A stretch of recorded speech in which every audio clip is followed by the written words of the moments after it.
বাংলা সাহিত্য। ইন্দো ইউরোপীয় ভাষার কয়টি শাখা? ইন্দো ইউরোপীয় ভাষার শাখা হচ্ছে আপনার কি দুইটি, ক্যান্থম এবং শতম।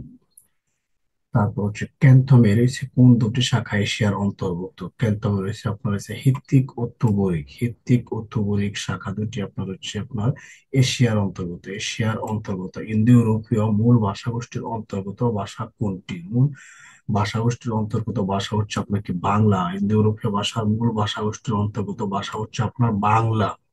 বাংলা ভাষা কোন মূল ভাষার অন্তর্গত? বাংলা ভাষা হচ্ছে ইন্দো ইউরোপীয় ভাষার অন্তর্গত। বাংলা ভাষা হচ্ছে ইন্দো ইউরোপীয় ভাষার অন্তর্গত। বাংলা ভাষার মূল উৎস কোনটি? বাংলা ভাষার মূল উৎস হচ্ছে আপনার কি প্রাকৃত ভাষা। বাংলা ভাষার মূল উৎস হচ্ছে প্রাকৃত ভাষা। বাংলা ভাষার মূল উৎস প্রাকৃত ভাষা। বাংলা ভাষার মূল উৎস কোনটি? বাংলা ভাষার মূল উৎস হচ্ছে প্রাকৃত ভাষা। তারপর হচ্ছে আপনার প্রাকৃত শব্দের ভাষাগত অর্থ কি? প্রাকৃত শব্দের ভাষাগত অর্থ হচ্ছে আপনার জনগণের মুখে মুখের যে ভাষা প্রচলিত, এটা হচ্ছে জনগণের মুখের ভাষা। জনগণের মুখের ভাষা। তারপরে হচ্ছে কোন ভাষা থেকে বাংলা ভাষার জন্ম হয়েছে? বঙ্গ কামরূপী ভাষা থেকে বাংলা ভাষার জন্ম হয়েছে। ইন্দো ইউরোপীয় ভাষার আপনার দুইটি শাখা, একটা হচ্ছে কি ক্যান্থম শাখা, একটা হচ্ছে কি শতম শাখা। তারপর ক্যান্থম ভাষাগোষ্ঠী থেকে উদ্ভূত ভাষাগোষ্ঠী হচ্ছে আপনার কি গ্রিক, তারপর হচ্ছে হিত্তিক, তুবরিক এবং ইথালু। তারপরে আছে হিত্তিক ও তুবরিক, তারপরে আছে এশিয়ার মধ্যে অবস্থিত। হিত্তিক ও তুবরিক এশিয়ার মধ্যে অবস্থিত। শতম ভাষাগোষ্ঠী থেকে উদ্ভূত ভাষা হচ্ছে কি আলবেনীয়, আর্মেনীয় ভাষা, বাল্টা, স্লাভিক ভাষা, আর্য বা ইরানীয় ভাষা। আর্য বা ইরানীয় ভাষা। বাংলা ভাষার উদ্ভব হচ্ছে ইন্দো ইরানীয় ভাষাগোষ্ঠী রয়েছে। প্রাকৃত আর্য ভাষার প্রাচ্য রূপ গৌড়ীয় প্রাকৃত বঙ্গ কামরূপ থেকে। বঙ্গ কামরূপ থেকে আপনার এসে বাংলা এবং অসমীয় ভাষার সৃষ্টি হয়েছে। অপভ্রংশ কথার অর্থ কি? অপভ্রংশ হচ্ছে আপনার কি বিকৃত। অপভ্রংশ হচ্ছে আপনার বিকৃত। বাংলা ভাষা ও সাহিত্য কার কাছে প্রত্যক্ষভাবে ঋণী? বাংলা ভাষা ও সাহিত্য আপনার হচ্ছে অপভ্রংশের কাছে প্রত্যক্ষভাবে ঋণী। অপভ্রংশের কাছে প্রত্যক্ষভাবে ঋণী। বাংলা ভাষা কোন ভাষা থেকে এসেছে? বাংলা ভাষা হচ্ছে আপনার কি গৌড়ীয় প্রাকৃত ভাষা থেকে এসেছে। বাংলা ভাষা গৌড়ীয় প্রাকৃত ভাষা থেকে এসেছে। বাংলা ভাষার উৎপত্তি কোন শতাব্দীতে? বাংলা ভাষার উৎপত্তি হচ্ছে আপনাকে সপ্তম শতাব্দীতে। বাংলা ভাষার উৎপত্তি হচ্ছে আপনার সপ্তম শতাব্দীতে। কোন ভাষা থেকে বাংলা ভাষার উদ্ভব হয়েছে বলে ডক্টর মোহাম্মদ শহীদুল্লাহ মনে করেন? এসে গৌড়ীয় অপভ্রংশ থেকে। গৌড়ীয় অপভ্রংশ থেকে বাংলা ভাষার উদ্ভব হয়েছে। তারপর হচ্ছে ডক্টর মোহাম্মদ শহীদুল্লাহর মতে বাংলা ভাষার উৎপত্তি কোন প্রাকৃত স্তর থেকে? বাংলা ভাষার উৎপত্তি হচ্ছে আপনার কি গৌড়ীয় প্রাকৃত স্তর থেকে। গৌড়ীয় প্রাকৃত স্তর থেকে, এটা বলছে আপনাকে ডক্টর মোহাম্মদ শহীদুল্লাহ। বাংলা ভাষার জন্ম হয়েছে মাগধী প্রাকৃত থেকে, এটা বলেছে আপনাকে সুনীতি কুমার চট্টোপাধ্যায়। ডক্টর সুনীতি কুমার চট্টোপাধ্যায়। তারপর ডক্টর শহীদুল্লাহর মতে বাংলা ভাষার উৎপত্তি সপ্তম শতাব্দীতে, মানে 650 খ্রিস্টাব্দে গৌড়ীয় প্রাকৃত থেকে। ডক্টর সুনীতি কুমার চট্টোপাধ্যায়ের মতে বাংলা ভাষার উৎপত্তি হচ্ছে আপনার দশম শতাব্দীতে, 950 খ্রিস্টাব্দে। 950 খ্রিস্টাব্দে এর উৎপত্তি হয়েছে। বাংলার আদি জনগোষ্ঠীর ভাষা কি? বাংলার আদি জনগোষ্ঠীর ভাষা হচ্ছে আপনার অস্ট্রিক ভাষা। বাংলার আদি জনগোষ্ঠীর ভাষা হচ্ছে আপনার অস্ট্রিক ভাষা। বেদের ভাষাকে কি ভাষা বলা হয়? বেদের ভাষাকে বলা হয় বৈদিক ভাষা। বেদ বৈদিক। প্রাচীন ভারতীয় আর্য ভাষা চিহ্নিত করুন। প্রাচীন ভারতীয় আর্য ভাষা হচ্ছে আপনার কি বৈদিক ভাষা। প্রাচীন ভারতীয় আর্য ভাষা হচ্ছে বৈদিক ভাষা। ভারতীয় ভাষার নিদর্শন যে গ্রন্থে পাওয়া যায় তার নাম হচ্ছে আপনার কি ঋগ্বেদ। ভারতীয় গ্রন্থের নিদর্শন, ভাষার নিদর্শন পাওয়া যায় ঋগ্বেদে। সে প্রাচীন ভারতীয় আর্য ভাষা হচ্ছে বৈদিক ভাষা। বেদের ভাষাকে বলা হয় বৈদিক ভাষা। পাণিনি ব্যাকরণকে শৃঙ্খলাবদ্ধ করেন সংস্কৃত ভাষায়। পাণিনি সংস্কৃত ভাষার ব্যাকরণকে শৃঙ্খলাবদ্ধ করেন ভারতীয় আর্য ভাষার প্রাচীন রূপ হচ্ছে প্রাচীন সে গ্রন্থ হচ্ছে ঋগ্বেদের মন্ত্রগুলোতে। তারপর হচ্ছে আর্য ভাষার কোন স্তর থেকে বাংলা ভাষার উদ্ভব হয়েছে? আর্য ভাষার প্রাচীন ভারতীয় আর্য ভাষা থেকে বাংলা ভাষার উদ্ভব হয়েছে। প্রাচীন ভারতীয় আর্য ভাষা থেকে। ভারতীয় উপমহাদেশের আঞ্চলিক ভাষাগুলোর আদিম উৎস কি? ভারতীয় উপমহাদেশের আঞ্চলিক ভাষাগুলোর আদিম উৎস হচ্ছে অনার্য ভাষা। আদিম উৎস হচ্ছে অনার্য ভাষা। ভারতীয় উপমহাদেশের আঞ্চলিক ভাষাগুলোর আদিম উৎস হচ্ছে কি অনার্য ভাষা।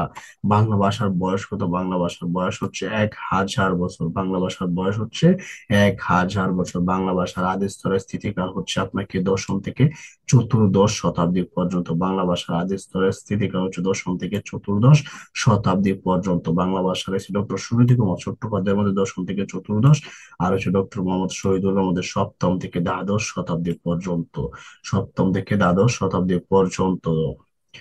নবম দশম শ্রেণীর বইয়ের মধ্যে আপনার হয়েছে ভাষার অবস্থান হচ্ছে ষষ্ঠ, বাংলা ভাষার অবস্থান হচ্ছে ষষ্ঠ, প্রায় 3,500 ভাষা বর্তমানে প্রচলিত আছে। আধুনিক ভাষার বাংলার দুটি রূপ হচ্ছে সাধু এবং চলিত রূপ, সাধু এবং চলিত রূপ। সাধুরীতি নামকরণ করেন কি? রাজা রামমোহন রায়। সাধুরীতি নামকরণ করে রাজা রামমোহন রায়। বেদান্ত গ্রন্থ, বেদান্ত গ্রন্থ, রাজা রামমোহন রায়ের বেদান্ত গ্রন্থে সাধুরীতির ব্যবহার করেন। এটি হচ্ছে অভিজাত বা সাম্ভ্রান্তদের ভাষা। বাংলা বা সাহিত্যের প্রথম ইতিহাস বিষয়ক গ্রন্থ হচ্ছে আপনার এসে দীনেশ চন্দ্র সেন রচনা করেন। প্রথম ইতিহাস বিষয়ক গ্রন্থ রচনা করেন দীনেশ চন্দ্র সেন। প্রাচীন ও আধুনিককালে বাংলা সাহিত্যের প্রাচীনতম গ্রন্থ হচ্ছে বাংলা ভাষা ও বাংলা সাহিত্য বিষয়ক প্রস্তাব। বাংলা ভাষা ও বাংলা সাহিত্য বিষয়ক প্রস্তাব রচনা করেন হচ্ছে রামগতি ন্যায়রত্ন, রামগতি ন্যায়রত্ন। তারপরে হচ্ছে ডক্টর দীনেশ চন্দ্র সেনের গ্রন্থ হচ্ছে বঙ্গভাষা ও সাহিত্য। ডক্টর দীনেশ চন্দ্র এর গ্রন্থের নাম হচ্ছে বঙ্গভাষা ও সাহিত্য। বাঙালি ও বাংলা সাহিত্য গ্রন্থ রচনা করেন কে? আহমেদ শরীফ। বাঙালি ও বাংলা সাহিত্য গ্রন্থের রচয়িতা হচ্ছে আহমেদ শরীফ। বাংলা প্রকাশ হয়েছে, বাংলা ব্যাকরণ কে রচনা করেন? হয়েছে আপনার সুনীতি কুমার চট্টোপাধ্যায়। বাংলা প্রকাশ, বাংলা ব্যাকরণ, ভাষা প্রকাশ, বাংলা ব্যাকরণ রচনা করেন হচ্ছে সুনীতি কুমার চট্টোপাধ্যায়। তারপরে হচ্ছে বাঙালির ইতিহাস বইটি লেখক কে? বাঙালির ইতিহাস হচ্ছে নিহার রঞ্জন রায়। বাঙালির ইতিহাস রচনা করেন হচ্ছে নিহার রঞ্জন রায়। কুলকি মোহাম্মদ এনামুল হকের রচনা। এনামুল হকের রচনা হচ্ছে আপনার কি? মনীষা মঞ্জুষা। এনামুল হক রচনা করেন হচ্ছে মনীষা মঞ্জুষা। মনীষা মঞ্জুষা গ্রন্থটি রচিত হচ্ছে আপনার এনামুল হক।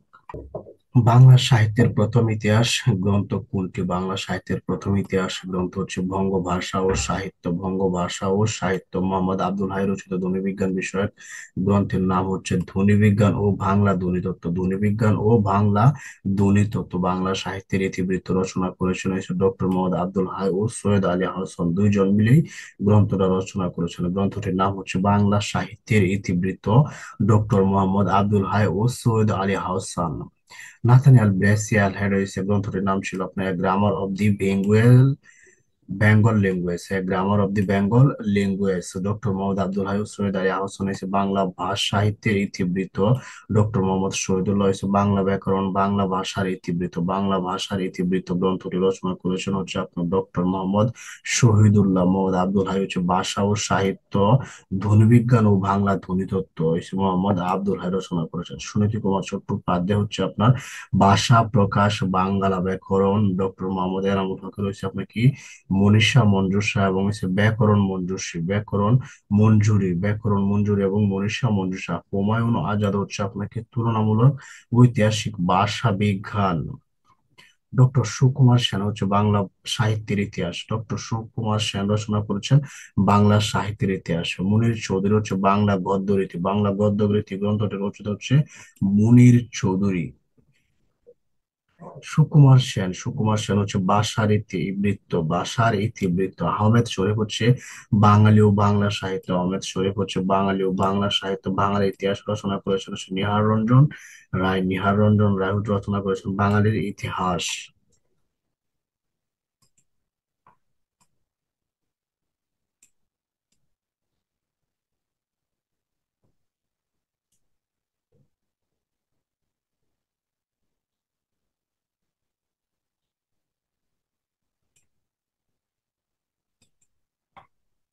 বাংলা ভাষার প্রথম অভিধান সংকলন করেন কে? বাংলা ভাষার প্রথম অভিধান সংকলন করেন হচ্ছে রামচন্দ্র বিদ্যাবাগীশ। রামচন্দ্র বিদ্যাবাগীশ প্রথম অভিধান সংকলন করেন রামচন্দ্র বিদ্যাবাগীশ। 1817 সালে বাংলা ভাষার প্রথম অভিধান সংকলন হচ্ছে বঙ্গভাষা বিধান, বঙ্গভাষা বিধান, বঙ্গভাষা বিধান। এবং এটি সংগ্রহ করেন হচ্ছে রামচন্দ্র বিদ্যাবাগীশ। প্রথম বাংলা তেসরাস বা সমার্থক শব্দের অভিধান হচ্ছে আপনার মোহাম্মদ হাবিবুর রহমান রচিত। মোহাম্মদ হাবিবুর রহমান রচনা করেন প্রথম বাংলার তিসরাস। শব্দমঞ্জরি হচ্ছে আপনার কি? ঈশ্বরচন্দ্র বিদ্যাসাগর। শব্দমঞ্জরি হচ্ছে একটা কি? বাংলা অভিধান। বঙ্গভাষা বিধান হচ্ছে রামচন্দ্র বিদ্যাবাগীশ, রামচন্দ্র বিদ্যাবাগীশ। তারপরে হচ্ছে বাংলা একাডেমি আঞ্চলিক অভিধান সম্পাদনা করেন কে? আঞ্চলিক অভিধান সম্পাদনা করেন হচ্ছে ডক্টর মোহাম্মদ শহীদুল্লাহ। মোহাম্মদ শহীদুল্লাহ। বাংলা একাডেমি সংক্ষিপ্ত বাংলা অভিধান হচ্ছে আপনাকে আহমেদ শরীফ। বাংলা একাডেমি সংক্ষিপ্ত বাংলা অভিধান রচনা করেন কে? আহমেদ শরীফ। কোন শাসনামলে বাংলা লিপির স্থায়ী রূপ তৈরি করে অক্ষর গঠনের কাজ শুরু হয়? পাঠান যুগে। পাঠান যুগে বাংলা ভাষা লিপির স্থায়ী রূপ লাভ করে। পাঠান যুগে বাংলা লিপির উদ্ভব হয়েছে কোন প্রাচীন যুগে? ব্রাহ্মী লিপি। বাংলা ভাষার উদ্ভব হয়েছে ব্রাহ্মী লিপি থেকে। বাংলা ভাষার উদ্ভব হয়েছে কোন প্রাচীন লিপি থেকে? ব্রাহ্মী লিপি থেকে।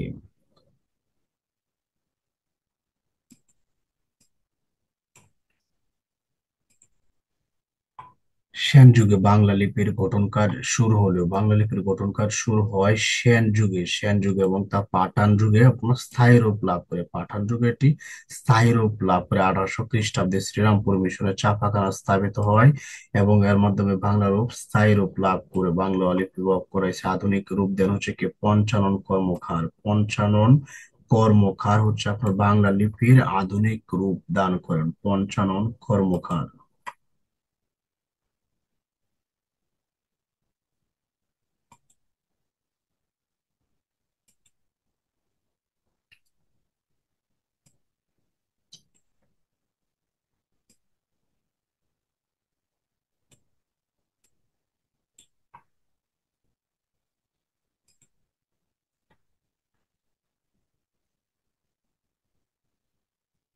ভারতীয় লিপি হচ্ছে আপনার কি ব্রাহ্মী লিপি এবং হচ্ছে কি খরোষ্ঠী লিপি। ব্রাহ্মী লিপি হচ্ছে আপনার পশ্চিমা লিপি। ব্রাহ্মী লিপি হচ্ছে আপনার পশ্চিমা লিপি, মধ্য ভারতীয় লিপি এবং পূর্ব লিপি। ব্রাহ্মী লিপিকে তিন ভাগে ভাগ করা হয়েছে: একটা পশ্চিমা লিপি, একটা মধ্য ভারতীয় লিপি এবং একটা হচ্ছে কি পূর্বী লিপি। এবং হচ্ছে আপনার কি এই পূর্বী লিপি থেকে আপনার এসে বাংলা ভাষাও বর্ণমালার উদ্ভব হয়েছে। পূর্বী লিপি থেকে বাংলা ভাষার উদ্ভব।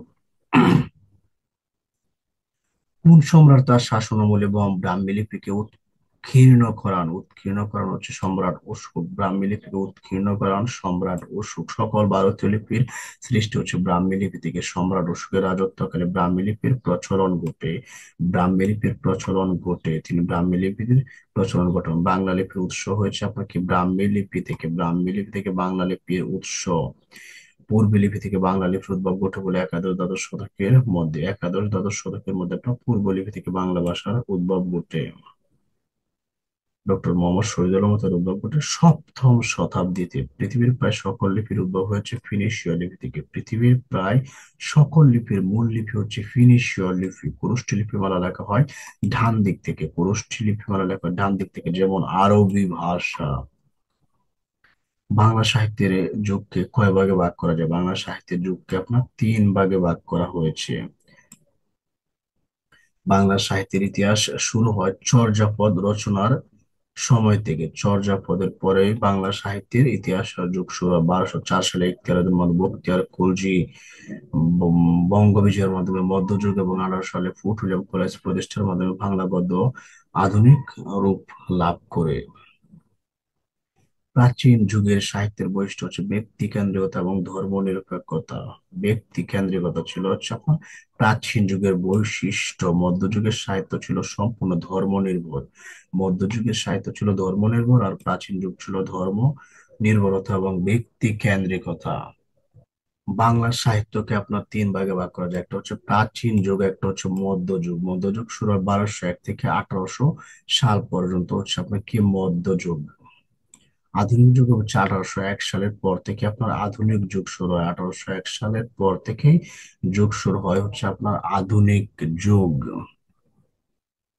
আর 650 থেকে আপনার 1200 সাল পর্যন্ত যে সময়, এটি ছিল হচ্ছে আপনার প্রাচীন যুগ। এটি হচ্ছে আপনার প্রাচীন যুগ। অন্ধকার যুগ হচ্ছে আপনার 150 বছর, 150 বছর সময়কাল ছিল অন্ধকার যুগের। এটা হচ্ছে আপনার 1200 থেকে 1350 সাল পর্যন্ত যে সময়, এটাকে বলা হয় হচ্ছে আপনার অন্ধকার যুগ। আর যুগ সন্ধিক্ষণ হচ্ছে আপনার 1760 থেকে 1860 সাল পর্যন্ত যে সময়কাল, এটিকে বলা হয় হচ্ছে আপনার যুগ সন্ধিক্ষণ বা অবক্ষয় যুগ।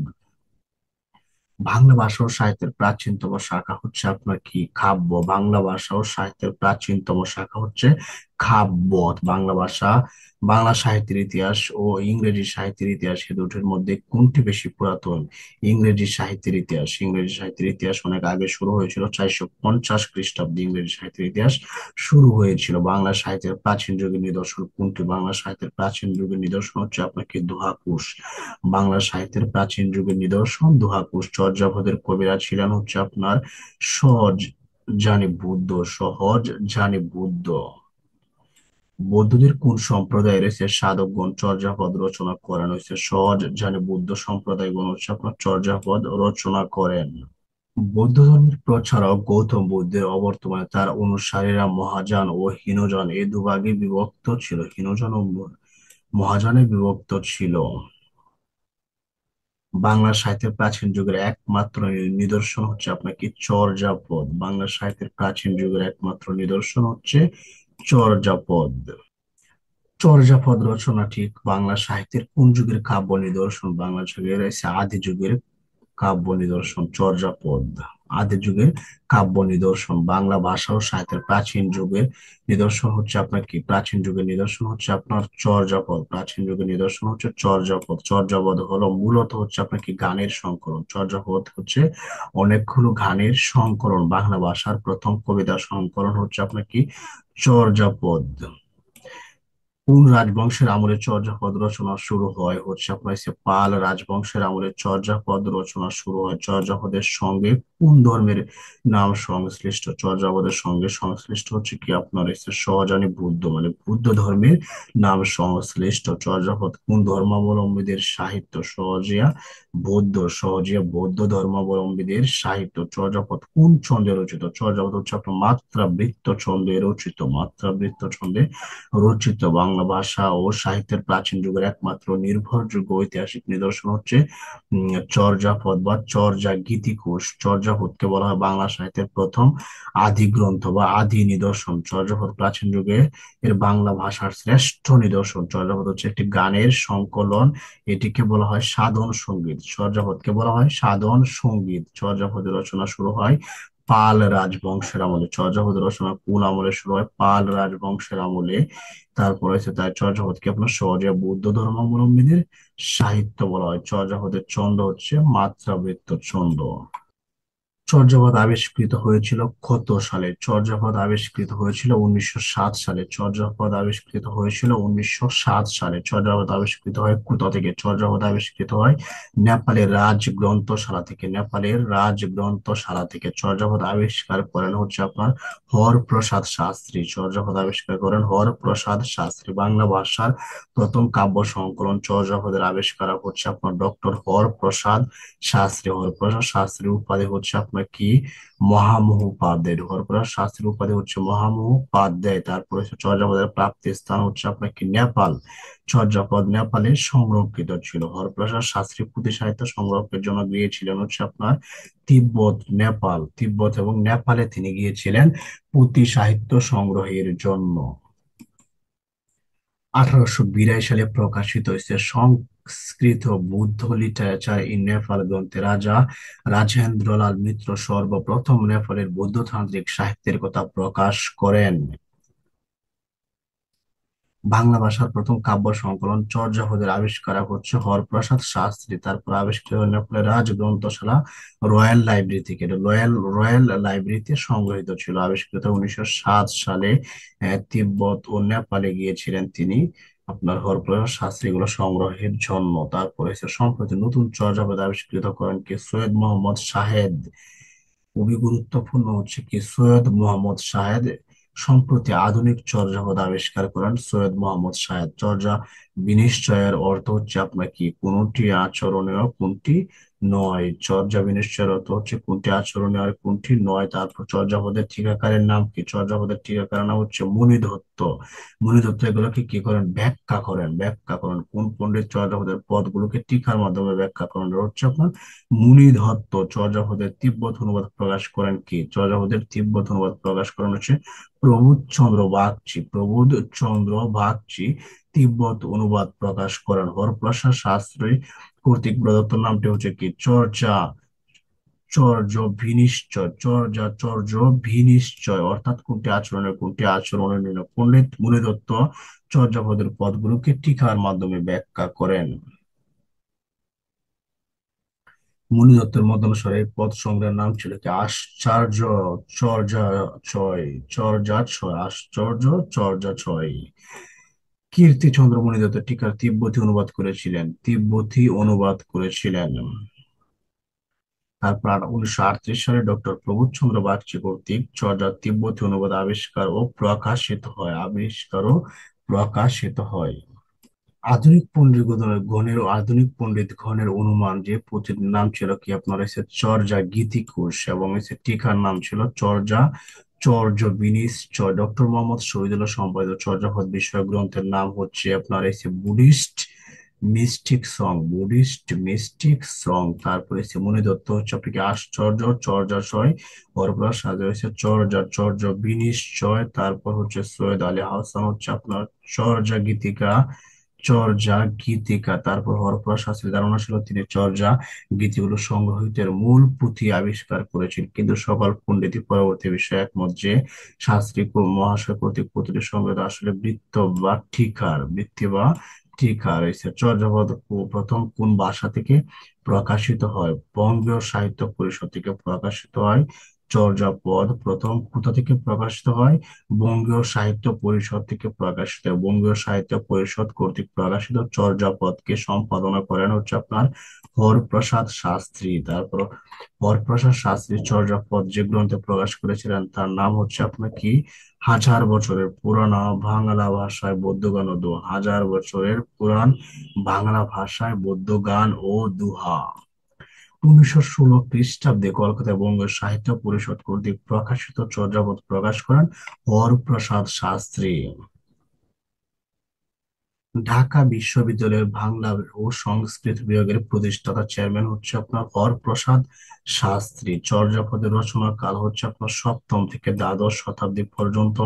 চর্যাপদের বয়স আনুমানিক হচ্ছে আপনার কি 1000 বছর। চর্যাপদের বয়স হচ্ছে 1000 বছর। বাংলা ভাষার বয়স 1000 বছর হলে চর্যাপদের বয়সও 1000 বছর। বাংলা পাল বংশের রাজারা বৌদ্ধ ছিলেন, তাদের আমলে চর্যা গীতি কোষগুলোর বিকাশ ঘটেছিল। নিচের কোনটি বাংলা এবং অসমে হচ্ছে সহোদর ভাষা গোষ্ঠী, মানে একই মায়ের গর্ভে উদরজাত হচ্ছে সহোদর। তারপর the origin and development of the Bengali language গ্রন্থটি রচনা হচ্ছে doctor Suniti Kumar Chattopadhyay. The origin and development of the Bengali language ODVL গ্রন্থটি রচিত হচ্ছে সুনীতি কুমার চট্টোপাধ্যায়।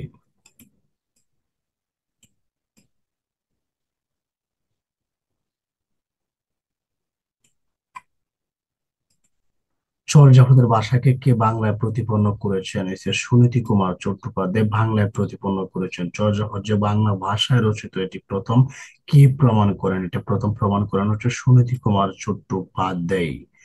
তারপর ডক্টর মোহাম্মদ শহীদুল্লাহর মধ্যে চর্যাপদের ভাষা হচ্ছে আপনার কি? চর্যাপদের ভাষা হচ্ছে বঙ্গ কামরূপী ভাষা। ডক্টর মোহাম্মদ শহীদুল্লাহর মধ্যে এটি বঙ্গ কামরূপী ভাষা।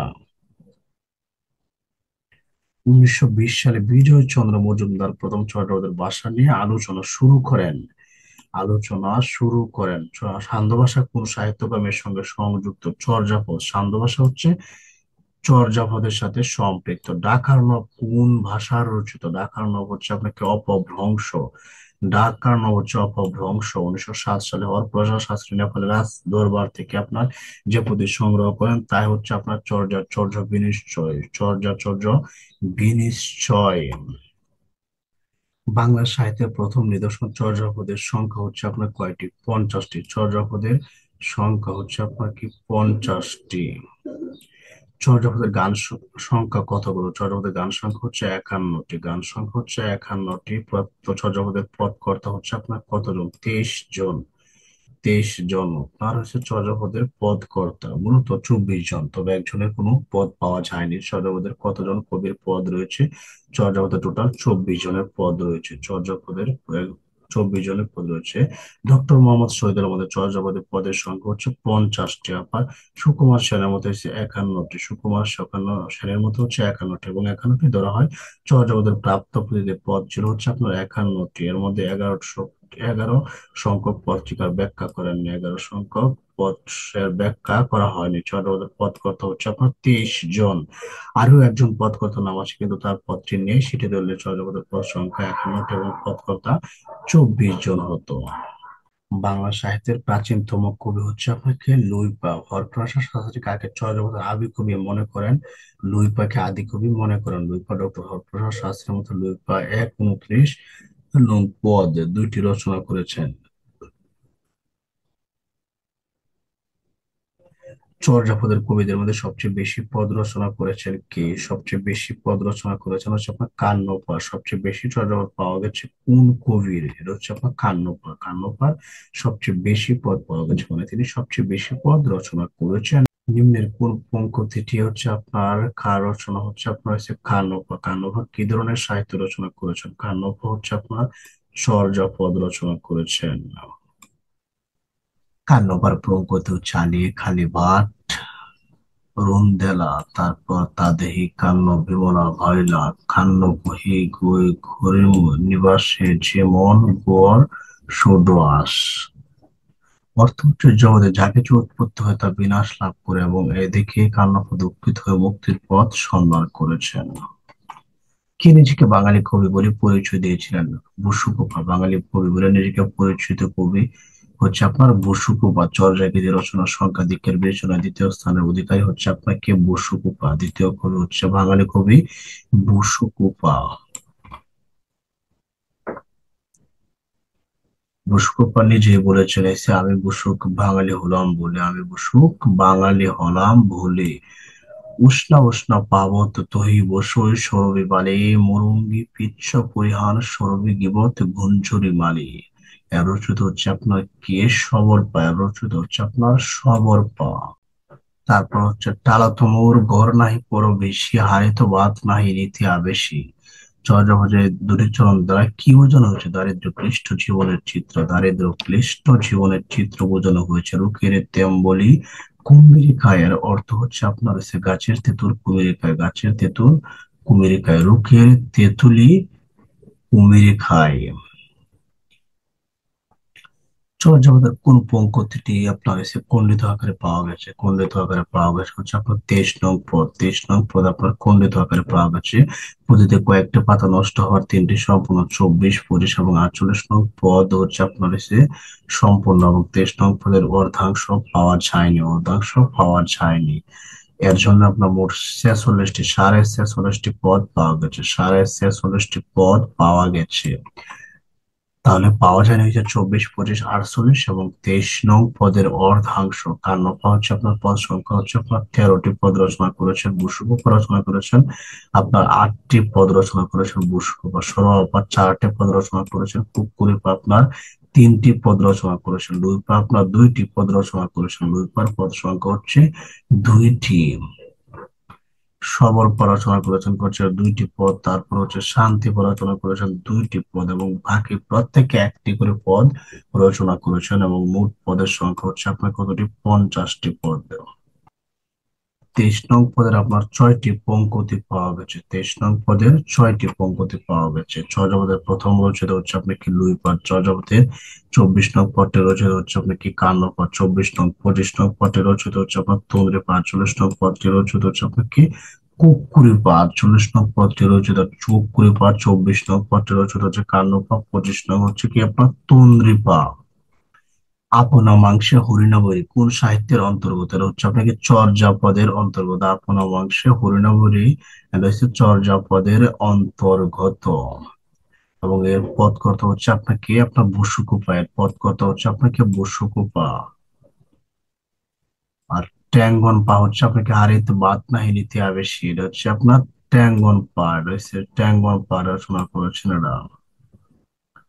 বাংলা ভাষার মধ্যযুগ হচ্ছে আপনাকে 1201 থেকে 1800 সাল পর্যন্ত সময়কালকে বলা হয় মধ্যযুগ। কোন সময়কে বাংলা সাহিত্যের অন্ধকার যুগ বলা হয়? হচ্ছে আপনার হচ্ছে 1201 থেকে 1350, 150 বছর সময়কাল হচ্ছে আপনার সময়কাল। 150 বছর। তারপর হচ্ছে আপনার হচ্ছে কোনটি কবি জৈনুদ্দিনের কাব্যগ্রন্থ? জৈনুদ্দিনের কাব্যগ্রন্থ হচ্ছে আপনাকে রসুল বিজয়।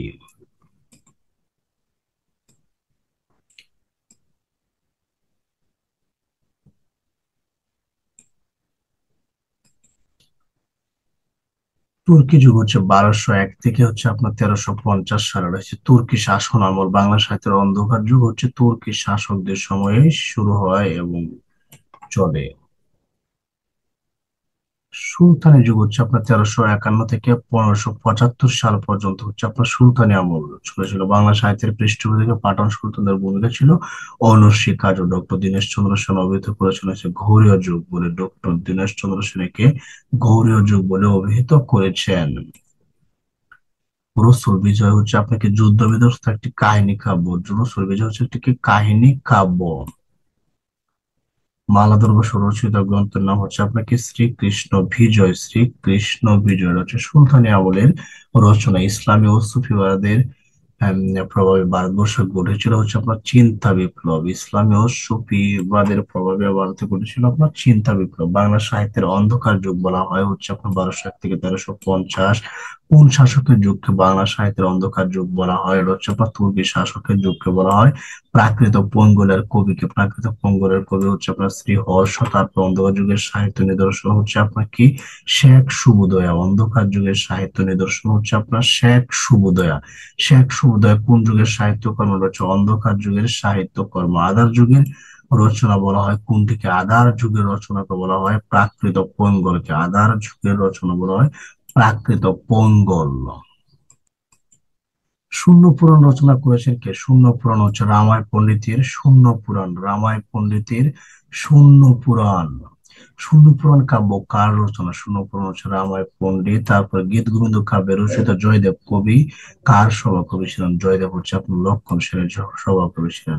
গীত গোবিন্দ রচনা করেছেন হচ্ছে আপনার জয়দেব এবং তিনি ছিলেন লক্ষণ সেনের সভাকবি এবং তিনি ছিলেন লক্ষণ সেনের সভাকবি। প্রাকৃত পঙ্গলের কবি হচ্ছে আপনাকে শ্রীহর্ষ। প্রাকৃত পঙ্গল হচ্ছে অন্ধকার যুগের নিদর্শন শূন্য পুরাণ। রামায়ণ পণ্ডিত শেখ সুবুদয় হচ্ছে হলায়ুদ মিশ্র। শেখ সুবুদয় হচ্ছে হলায়ুদ মিশ্র। শেখ সুবুদয় হচ্ছে হলায়ুদ মিশ্র।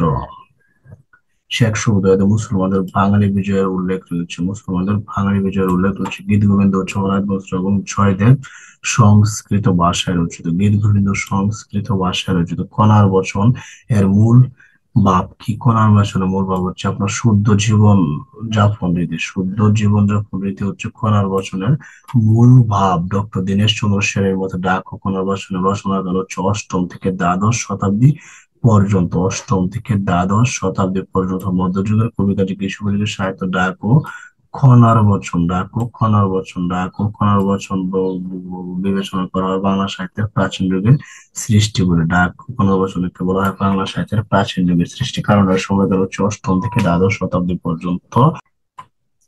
মধ্যযুগের বাংলা সাহিত্যের প্রথম নিদর্শন কোনটি? মধ্যযুগের বাংলা সাহিত্যের প্রথম নিদর্শন হচ্ছে শূন্য পুরাণ। মধ্যযুগের বাংলা সাহিত্যের প্রথম নিদর্শন হচ্ছে শূন্য পুরাণ। সর্বজন স্বীকৃত এবং খাঁটি বাংলা ভাষায় রচিত প্রথম কাব্যগ্রন্থ হচ্ছে আপনাকে শ্রীকৃষ্ণ কীর্তন। শ্রীকৃষ্ণ কীর্তন সর্বজন স্বীকৃত এবং খাঁটি বাংলা ভাষায় রচিত হচ্ছে আপনার শ্রীকৃষ্ণ কীর্তন। গঠন রীতিতে শ্রীকৃষ্ণ কাব্য হচ্ছে আপনাকে নাট গীতি। নাট গীতি। শ্রীকৃষ্ণ কাব্যের গঠন রীতি হচ্ছে নাট গীতি।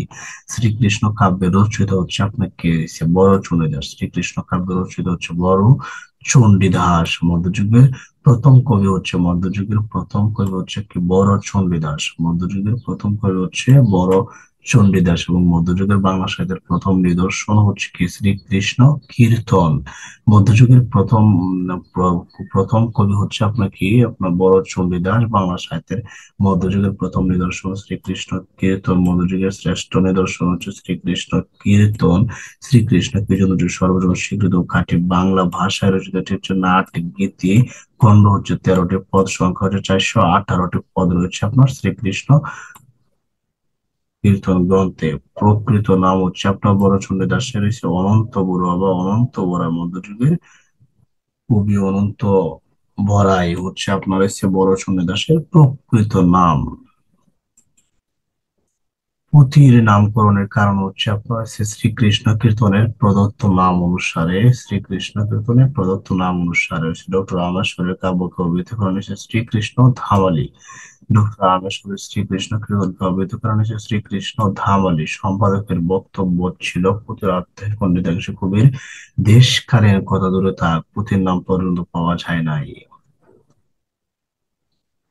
বসন্ত রঞ্জন রায় এর নামকরণ করেছিলেন আপনার কি শ্রীকৃষ্ণ কীর্তন। তারপর শ্রীকৃষ্ণ কীর্তন আবিষ্কার করেন হচ্ছে আপনাকে বসন্ত রঞ্জন রায়। বসন্ত রঞ্জন রায় শ্রীকৃষ্ণ কীর্তন কাব্য আবিষ্কার করেন। শ্রীকৃষ্ণ কীর্তন কাব্য কোথা থেকে উদ্ধার করা হয়েছিল? এটা হচ্ছে গোয়ালঘর থেকে। এটা হচ্ছে গোয়ালঘর থেকে উদ্ধার করা হয়েছিল। শ্রীকৃষ্ণ কীর্তন কাব্য ওখানে আবিষ্কৃত হয়। কোথায় আবিষ্কৃত হয়? গোয়ালঘরে। শ্রীকৃষ্ণ কীর্তন কাব্য 1909 সালে গোয়ালঘর থেকে আবিষ্কৃত হয়। এটা আবিষ্কৃত করা হয়েছে বসন্ত রঞ্জন রায়। পশ্চিমবঙ্গের বাঁকুড়া জেলার কাকিল্লা গ্রামে এক গৃহস্থের বাড়ির গোয়ালঘরের টিনের চালের নিচে এটি ছিল।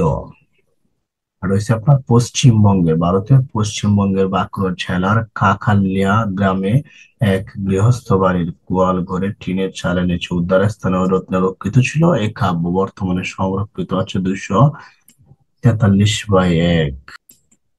এটি গ্রন্থাকারে প্রকাশিত হয় 1916 সালে। এটি গ্রন্থাকারে প্রকাশিত হয়েছিল 1916 সালে বসন্ত রঞ্জন রায়ের সম্পাদনায়। কলকাতায় বঙ্গীয় সাহিত্য পরিষদ থেকে এটি প্রকাশিত হয়। কলকাতার বঙ্গীয় সাহিত্য পরিষদ থেকে এটি 1916 সালে প্রকাশিত হয়। পুঁথির 452 পৃষ্ঠার মাঝে রয়েছে 45 পৃষ্ঠাও পাওয়া যায়নি। মাঝের 45 পৃষ্ঠা পাওয়া যায়নি। শ্রীকৃষ্ণ কীর্তন কাব্যের রচনাকাল বসন্ত রঞ্জন রায়ের মতে হয়েছে 1386 থেকে 1404 পর্যন্ত। 1386 থেকে 1404 পর্যন্ত, এর মানে হচ্ছে কি মধ্যযুগে রচিত হয়েছে। ডক্টর মোহাম্মদ শহীদুল্লাহর মতো একই মধ্যযুগে 1370 থেকে 1433 সাল পর্যন্ত। শ্রীকৃষ্ণ কীর্তন কাব্যের রয়েছে বড়াই। কি ধরনের চরিত্র? বড়াই হচ্ছে আপনাকে রাধা কৃষ্ণের প্রেমের দূতি। রাধা কৃষ্ণের প্রেমের দূতি বড়াই হচ্ছে রাধা কৃষ্ণের প্রেমের দূতি। বড়াই কোন কাব্যের চরিত্র? বড়াই হচ্ছে শ্রীকৃষ্ণ কীর্তন কাব্যের চরিত্র। শ্রীকৃষ্ণ কীর্তন কাব্যের প্রধান চরিত্র হচ্ছে রাধা কৃষ্ণ এবং হচ্ছে বড়াই। রাধা কৃষ্ণ, রাধা হচ্ছে নায়িকা, কৃষ্ণ হচ্ছে নায়ক, এবং বড়াই হচ্ছে আপনার কি প্রেমের দূতি। বড়াই হচ্ছে প্রেমের দূতি। পৌরাণিক কাহিনী রাধা হলো কি মানবাত্মার প্রতীক। রাধা হচ্ছে আপনার কি মানবাত্মার প্রতীক, যে পরমাত্মাকে পাওয়ার জন্য সারাক্ষণ ব্যাকুল থাকে। রাধা হচ্ছে পরমাত্মাকে পাওয়ার জন্য যে ব্যাকুল থাকে, এবং সে মানবাত্মা। কৃষ্ণ হচ্ছে আপনার কি? কৃষ্ণ হচ্ছে আপনার পরমাত্মার প্রতীক। কৃষ্ণ হচ্ছে পরমাত্মা বা স্রষ্টার প্রতীক। কিন্তু শ্রীকৃষ্ণ কীর্তন কাব্যে সে হচ্ছে একজন এসে রাখাল, এসে রাখাল সুদর্শন রাখাল যুবক। এসে বড়াই হচ্ছে প্রেম লীলার দূত। আর বড়াই হচ্ছে দূত। চণ্ডীদাস সমস্যা, বৈষ্ণব পথ কর্তা চণ্ডীদাস কতজন? চণ্ডীদাস হচ্ছে টোটাল 4 জন। ডক্টর মোহাম্মদ শহীদুল্লাহ এবং হরপ্রসাদ শাস্ত্রী 3 জন চণ্ডীদাসের কথা উল্লেখ করেছেন। বড় চণ্ডীদাস, দ্বিজ চণ্ডীদাস এবং দীন চণ্ডীদাস। এগুলো সবচেয়ে প্রাচীন হচ্ছে শ্রীকৃষ্ণ কীর্তন কাব্যের বড় চণ্ডীদাস। আবার অনেকের মধ্যে 4 জন রয়েছে। 4 জনের হচ্ছে বড় চণ্ডীদাস, দীন চণ্ডীদাস, দ্বিজ চণ্ডীদাস এবং চণ্ডীদাস। শ্রীকৃষ্ণের কাব্যে রয়েছে রচিত হচ্ছে বড় চণ্ডীদাস। সহজিয়া পন্থী রাগ টিকা পদের চণ্ডীদাস। তারপর হচ্ছে পদাবলী রচিত হচ্ছে দ্বিজ চণ্ডীদাস। পদাবলী রচনা করেছেন কে? দ্বিজ চণ্ডীদাস। এবং পালাগান রচনা করেছেন হচ্ছে দীন চণ্ডীদাস। পালাগান রচনা করেছেন হচ্ছে দীন চণ্ডীদাস। তারপর পদাবলী রচনা করেছেন দ্বিজ চণ্ডীদাস। সবার উপরে মানুষ সত্য, তাহার উপরে নাই। এটা হচ্ছে আপনাকে চণ্ডীদাসের। সবার উপরে মানুষ সত্য, তাহার উপরে নাই, এটা হচ্ছে আপনার চণ্ডীদাসের রচনা। তারপর হচ্ছে নিচের কোনটি মধ্যযুগের এসে প্রথম একটি ধারা? এটা হচ্ছে আপনার কি সবগুলো মঙ্গল কাব্য, অনুবাদ সাহিত্য, প্রণয় উপাখ্যান, প্রণয় উপাখ্যান, বৈষ্ণব পদাবলী, এগুলা সবগুলা হচ্ছে মধ্যযুগের কাব্যের ধারার বৈশিষ্ট্য। মধ্যযুগের বাংলা সাহিত্য হচ্ছে আপনার কি মৌলিক সাহিত্য, আর একটা হচ্ছে কি অনুবাদ সাহিত্য। মৌলিক সাহিত্য একটা হচ্ছে কি অনুবাদ সাহিত্য। মৌলিক সাহিত্যের মধ্যে আছে কি মঙ্গল কাব্য, জীবনী সাহিত্য, মর্ষিয়া। মর্ষিয়া হচ্ছে সঙ্গীত, তারপর লোক সাহিত্য, তারপর নাচ সাহিত্য, এবং হচ্ছে বৈষ্ণব পদাবলী। এগুলো সবগুলো হচ্ছে আপনার কি? এগুলো সবগুলো হচ্ছে আপনার কি হচ্ছে আপনার হচ্ছে মৌলিক সাহিত্য। এগুলো সবগুলো হচ্ছে মৌলিক সাহিত্য। পদ বা পদাবলী বলতে কি বোঝায়? পদ বা পদাবলী বলতে বোঝায় বুদ্ধ বা বৈষ্ণবীয় ধর্মের পুরো বিশ্বের বিশেষ সৃষ্টি। বৈষ্ণবীয় ধর্মের পুরো বিশ্বের বিশেষ সৃষ্টিকে বলা হয় পদাবলী। পদাবলী রচিত হচ্ছে কি আপনার দ্বিজ চণ্ডীদাস। বৈষ্ণব পদাবলীর রাধা ও কৃষ্ণের আকর্ষণ বিকর্ষণের চিত্র ও অনুভূত সম্বলিত এক প্রকার হচ্ছে গান। এটা হচ্ছে কি উক্তিটি হচ্ছে সঠিক। তারপরে হচ্ছে মধ্যযুগীয় বাংলা সাহিত্যের শ্রেষ্ঠ নিদর্শন কোনটি? বাংলা সাহিত্যের শ্রেষ্ঠ নিদর্শন হচ্ছে বৈষ্ণব পদাবলী। বৈষ্ণব পদাবলী।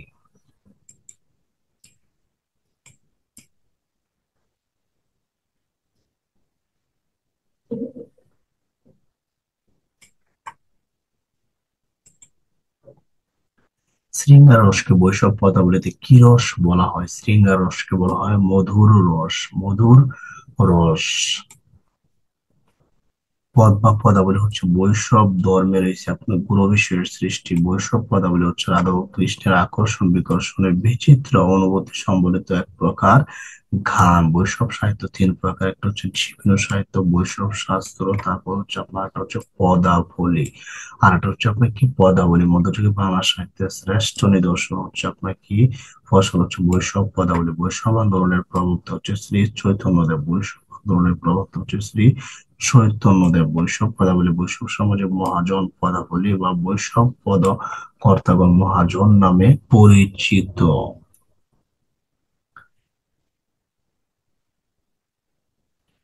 মধ্যযুগে ধর্মপ্রচারক শ্রী চৈতন্যদেবের আবির্ভাবের ফলে বাংলা সাহিত্যের মধ্যযুগ নতুন সম্পদের সমৃদ্ধ হলো। তাকে কেন্দ্র করে মধ্যযুগের আপনার এসে পর্বটি শুরু হয়। ডক্টর অবসিত কুমার চট্টোপাধ্যায় মধ্যযুগের চারটি ভাগে ভাগ করেছেন। এসে প্রথম পর্ব প্রাক চৈতন্য যুগ, দ্বিতীয় পর্ব হচ্ছে চৈতন্য যুগ, এরপরে তৃতীয় হচ্ছে উত্তর চৈতন্য যুগ, প্রাক চৈতন্য, চৈতন্য, উত্তর চৈতন্য, এবং চতুর্থ পর্ব হচ্ছে অষ্টাদশ শতাব্দী।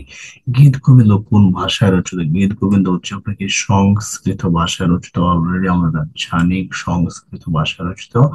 কে বাংলা ভাষায় কবি নন? বাংলা ভাষার কবি নন হচ্ছে জ্ঞান দাস। জ্ঞান দাস হচ্ছে আপনার কি বাংলা ভাষার কবি নন। বাংলা পদাবলিতে প্রভাব রাখা 12 শতকের সংস্কৃত কবি হচ্ছে জয়দেব। জয়দেব হচ্ছে বাংলা পদাবলিতে অবদান রাখা। তারপরে স্যার বিখ্যাত রচনা হচ্ছে গীত গোবিন্দ। জয়দেবের গীত গোবিন্দের মূল জয়দেব।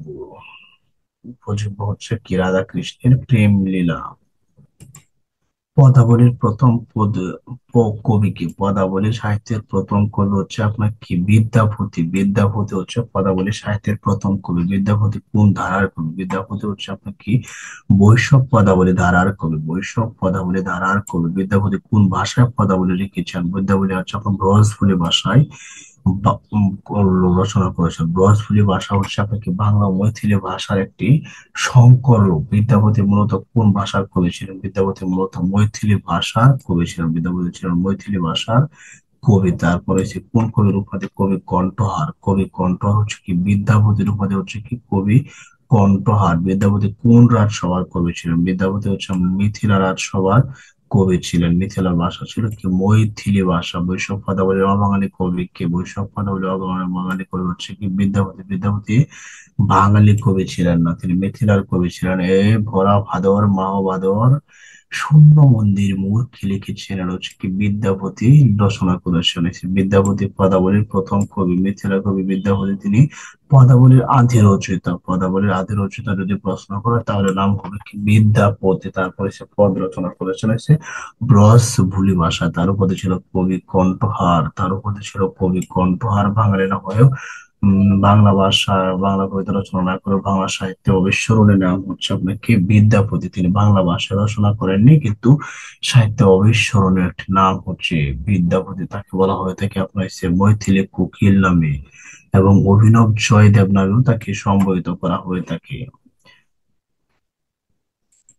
ব্রজবুলি হচ্ছে একটি কি ভাষা? ব্রজবুলি হচ্ছে একটি ভাষার নাম। একটি ভাষার নাম হচ্ছে আপনার কি ব্রজবুলি। তারপর ব্রজবুলি বলতে কি বোঝায়? ব্রজবুলি বলতে বোঝায় একরকম হচ্ছে আপনার কৃত্রিম কবি ভাষা। কৃত্রিম মানে হচ্ছে কি সৃষ্ট।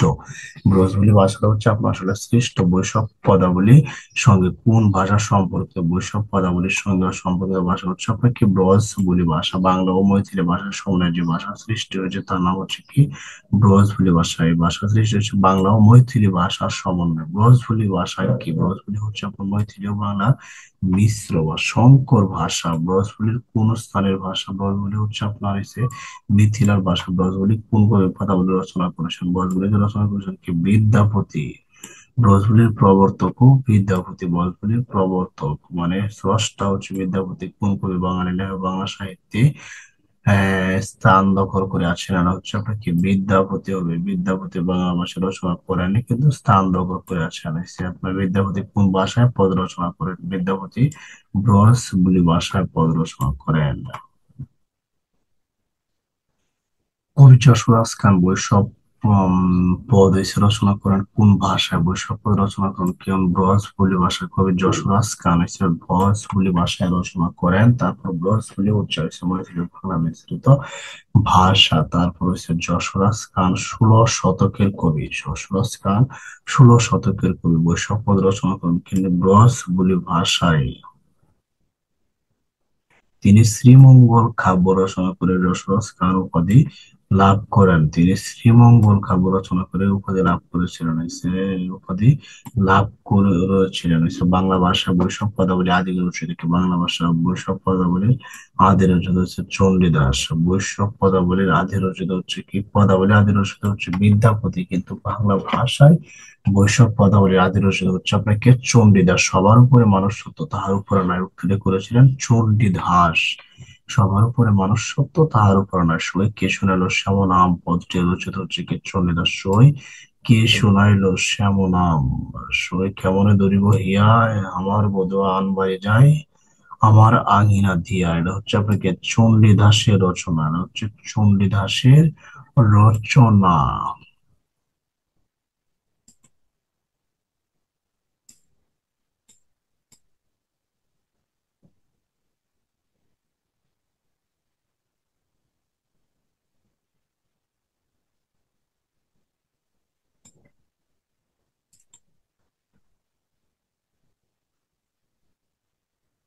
চতুর্দশ শতকের আপনার শেষ ভাগের কবি হচ্ছে আপনার কে? চণ্ডীদাস। বাংলা সাহিত্যের প্রথম মানবতাবাদী কবি বলা হয় কাকে? চণ্ডীদাসকে। বাংলা সাহিত্যের প্রথম মানবতাবাদী কবি বলা হয় চণ্ডীদাসকে। চৈতন্যদেব তার পদাবলী শুনে মোহিত হতেন।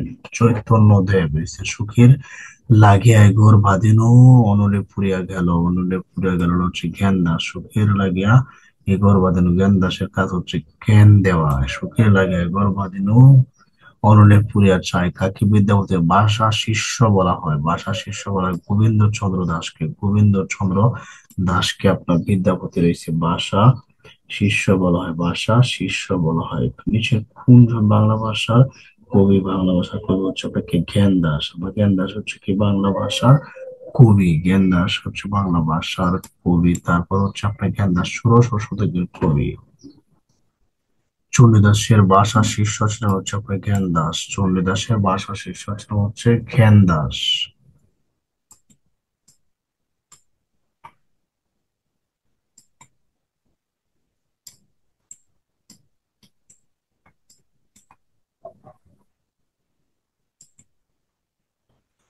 গোবিন্দচন্দ্র দাস তিনি বিদ্যাপতির অনুসারী ছিলেন। গোবিন্দচন্দ্র দাস বিদ্যাপতির অনুসারী ছিলেন। তার বিখ্যাত পঙ্ক্তিটি হচ্ছে যাহা যাহা নিকাশ হয়ে থুনো থুনো জ্যোতি, তাহা তাহা বিজুরি চমকাই হতি।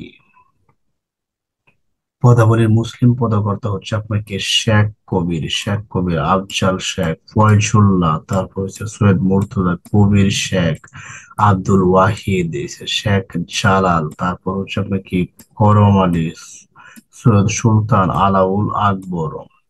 সৈয়দ সুলতান হচ্ছে পদাবলী। সৈয়দ সুলতান পদাবলী রচনা করেছেন। আদাউল আলাউল পদাবলী রচনা করেছেন। তারপর কে? ফয়জুল্লাহ। ফয়জুল্লাহ রচনা করেছেন।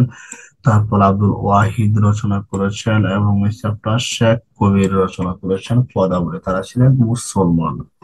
পদাবলী মূলত হিন্দুরা রচনা করতো, তারপরে মুসলমানরাও রচনা করেছিলেন। এছাড়া মঙ্গল কাব্য কোন যুগে বাংলা সাহিত্যের নিদর্শন? মঙ্গল কাব্য হচ্ছে মধ্যযুগের নিদর্শন। মঙ্গল কাব্য হচ্ছে মধ্যযুগের নিদর্শন। মঙ্গল কাব্য সময়ের বিষয়বস্তু ছিল কি? ধর্ম বিষয়ক। মঙ্গল কাব্য, মঙ্গল মানে কি? মানুষের কল্যাণ, কল্যাণ তো ধর্মই করে থাকে, এই জন্যই এটা ধর্ম বিষয়ক আখ্যান। এসে মঙ্গল কাব্য রচনার মূলে উল্লেখিত কারণ কি?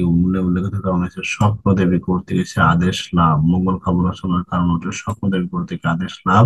বাংলা সাহিত্যে মধ্যযুগের এক বিশেষ শ্রেণীর ধর্ম বিষয় আখ্যান কাব্য হচ্ছে কি? মঙ্গল কাব্য। মঙ্গল কাব্য লেখার মূলে উল্লেখিত কারণ হচ্ছে স্বপ্নের দেবী কর্তৃক হচ্ছে আদেশ লাভ। ডক্টর দীনেশ চন্দ্র সেনের মতে এই সাহিত্য ধারা কবি হচ্ছে ভাষ্য লিখেন। মঙ্গল কাব্য প্রধানত দুই ধারা, একটা হচ্ছে পৌরাণিক, একটা হচ্ছে লৌকিক মঙ্গল কাব্য।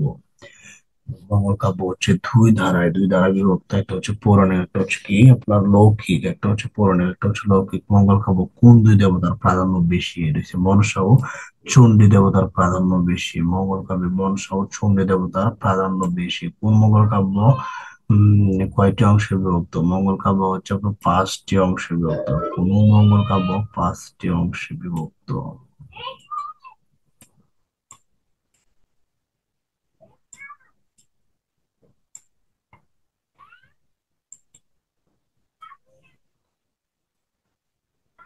মনসা মঙ্গলের কাব্যের আদিকবি কে? মনসা মঙ্গলের আদিকবি হচ্ছে আপনার কি কানাহরি দত্ত। মনসা মঙ্গলের আদিকবি হচ্ছে কানাহরি দত্ত। কোন দেবীর কাহিনী নিয়ে মনসা মঙ্গল কাব্য রচিত? হচ্ছে আপনার হচ্ছে মনসা দেবী। মনসা দেবীর কাহিনী নিয়ে, মনসা দেবীর কাহিনী নিয়ে মনসা মঙ্গল কাব্য রচিত। তারপর চাঁদ সওদাগর বাংলা কোন কাব্য দ্বারা চরিত? চাঁদ সওদাগর হচ্ছে মনসা মঙ্গলের চরিত্র। তারপরে হচ্ছে চারণ কবি হিসেবে বিখ্যাত কে? চারণ কবি হিসেবে বিখ্যাত হচ্ছে মুকুন্দ দাস। মঙ্গল কাব্যের কোন চরিত্রটি দেবতা বিরোধী বলে পরিচিত? দেবতা বিরোধী হচ্ছে চাঁদ সওদাগর। চাঁদ সওদাগর হচ্ছে আপনার কেমন সমগণের চরিত্র এবং দেবতা বিরোধী চরিত্র। তারপর হচ্ছে বেহুলা চরিত্রটি কোন মঙ্গল কাব্যের সম্পদ হয়েছে? বেহুলা চরিত্রটি হচ্ছে মনসা মঙ্গল কাব্যের সম্পদ। মনসা মঙ্গল দন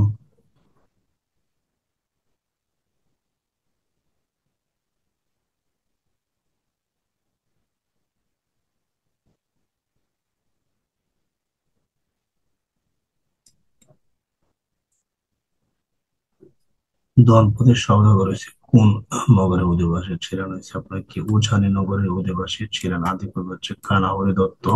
শ্রেষ্ঠ কবি হচ্ছে বরিশালের বিজয়গুপ্ত। বরিশালের মনসা মঙ্গলের শ্রেষ্ঠ কবি হচ্ছে কি বিজয়গুপ্ত এবং তিনি ছিলেন বরিশালের। সেই মনসা মঙ্গলের আদিকবি হচ্ছে কানাহরি দত্ত।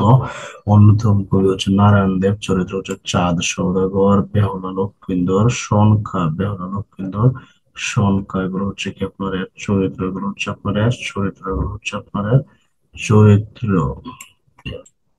মনসা দেবীকে দিয়ে লেখা বিজয়গুপ্তের মঙ্গল কাব্যের নাম কি? এর নাম হচ্ছে আপনার কি পদ্ম পুরাণ। মনসা মঙ্গল, মনসা দেবীকে নিয়ে লেখা বিজয়গুপ্তের কাব্যের নাম হচ্ছে কি আপনার এসে পদ্ম পুরাণ। এসে বিজয়গুপ্তের রচিত কাব্য হচ্ছে পদ্ম পুরাণ। বিপ্রদাস পিপিলাই হচ্ছে মনসা বিজয়। বিপ্রদাস পিপিলাই রচনা করেছেন হচ্ছে মনসা বিজয়। তারপরে সে কানা হরিদত্ত হচ্ছে পদ্মার সর্পসজ্জা। পদ্মার সর্পসজ্জা। মঙ্গল কাব্যের মধ্যে প্রাচীনতম শাখা হচ্ছে কি মনসা মঙ্গল। মঙ্গল কাব্যের প্রাচীনতম শাখা মনসা মঙ্গল। রচিত হচ্ছে সর্পদেবী মনসা। এই কাব্যের ধারা হচ্ছে 22 জন কবির নাম পাওয়া যায়। মনসা দেবীর পূজা প্রচার ও দেবীর গুণ কীর্তন এগুলা কাব্যে রূপায়িত হয়েছে। তারপর মনসা দেবীর অপর নাম হচ্ছে কেতকা ও পদ্মাবতী। কেতকা ও পদ্মাবতী। কানাহরি দত্ত হয়েছে ময়মনসিংহ জেলার নান্দাইলে আপনার জন্মগ্রহণ করেন। ময়মনসিংহ জেলা হচ্ছে নান্দাইলে জন্মগ্রহণ করেন। বিজয়গুপ্তের জন্মস্থান হচ্ছে বরিশাল। তারপর হচ্ছে দ্বিজ বংশীদাস হচ্ছে আপনাকে মনসা মঙ্গল কবির কাব্যধারার কবি। দ্বিজ বংশীদাস হচ্ছে মনসা মঙ্গল কাব্যধারার কবি। ক্ষেমানন্দ ছিলেন হচ্ছে মনসা মঙ্গলের জনপ্রিয়। ক্ষেমানন্দ উপাধি ছিল কি আপনার খ্যাতকা দাস। খ্যাতকা দাস সে তার কাব্যে প্রভাব রয়েছে মুকুন্দরাম ও আপনার রামায়ণের কাহিনীর। এদের কবি হচ্ছে আপনার কি বিপ্রদাস পিপিলাই। বিপ্রদাস পিপিলাই। তাহলে হচ্ছে আপনার এসে আপনার এসে বিপ্রদাস পিপিলাই। তারপর হচ্ছে আপনার এসে কানা হরিদত্ত। এগুলো সবই হচ্ছে আপনার কি আহ, মঙ্গল কাব্য রয়েছে। মনসা মঙ্গল কাব্য রয়েছে। চণ্ডী মঙ্গল মুকুন্দরাম চক্রবর্তী কোন ধারা কবি ছিলেন? মুকুন্দরাম চক্রবর্তী হচ্ছে আপনাকে চণ্ডী মঙ্গলের কবি ছিলেন। মুকুন্দরাম চক্রবর্তী চণ্ডী মঙ্গল ধারার কবি ছিলেন। ভারদত্ত কোন কাব্যের চরিত্র? ভারদত্ত হচ্ছে আপনাকে চণ্ডী মঙ্গলের চরিত্র হচ্ছে আপনার ভারদত্ত। আদি কবি হচ্ছে আপনার মানিক দত্ত। আদি কবি হচ্ছে মানিক দত্ত। চণ্ডী মঙ্গলের আদি কবি হচ্ছে মানিক দত্ত। চণ্ডী মঙ্গলের শ্রেষ্ঠ কবি হচ্ছে মুকুন্দরাম চক্রবর্তী। মুকুন্দরাম চক্রবর্তী। প্রধান চরিত্র হচ্ছে আপনার হচ্ছে ফল্লুরা ভারদত্ত। দনপতি সওদাগর লহনা কল্লোলা কালকেতু। বাংলা সাহিত্যের প্রথম ঠগ চরিত্রের নাম হচ্ছে আপনার কি ভারদত্ত। বাংলা সাহিত্যের প্রথম ঠগ চরিত্রের নাম হচ্ছে আপনার কি ভারদত্ত। বাংলা সাহিত্যের প্রথম ঠগ চরিত্র হচ্ছে ভারদত্ত।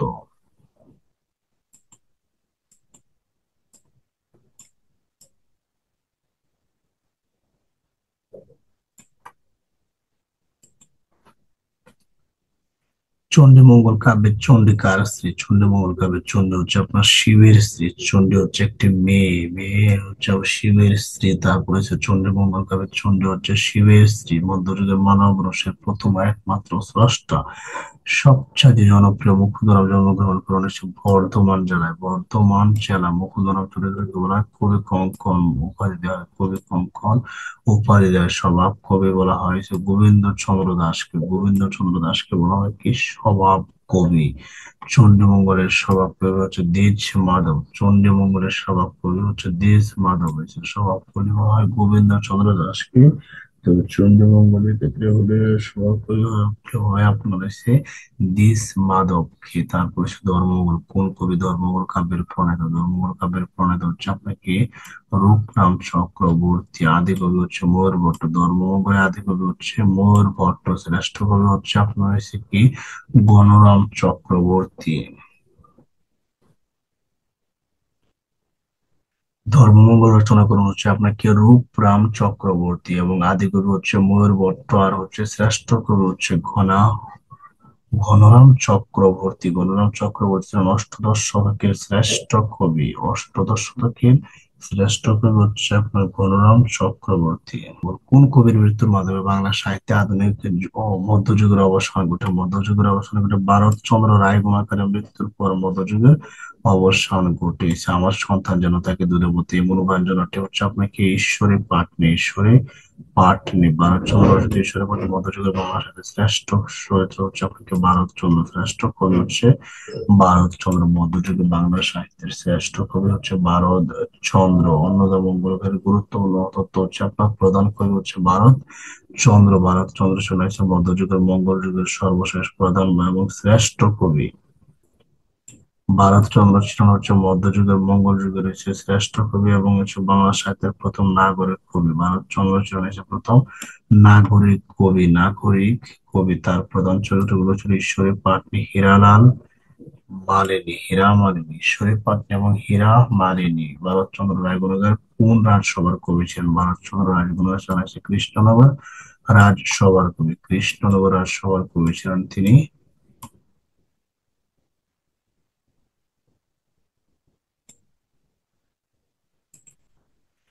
বুরসুট পরগনার পারোয়া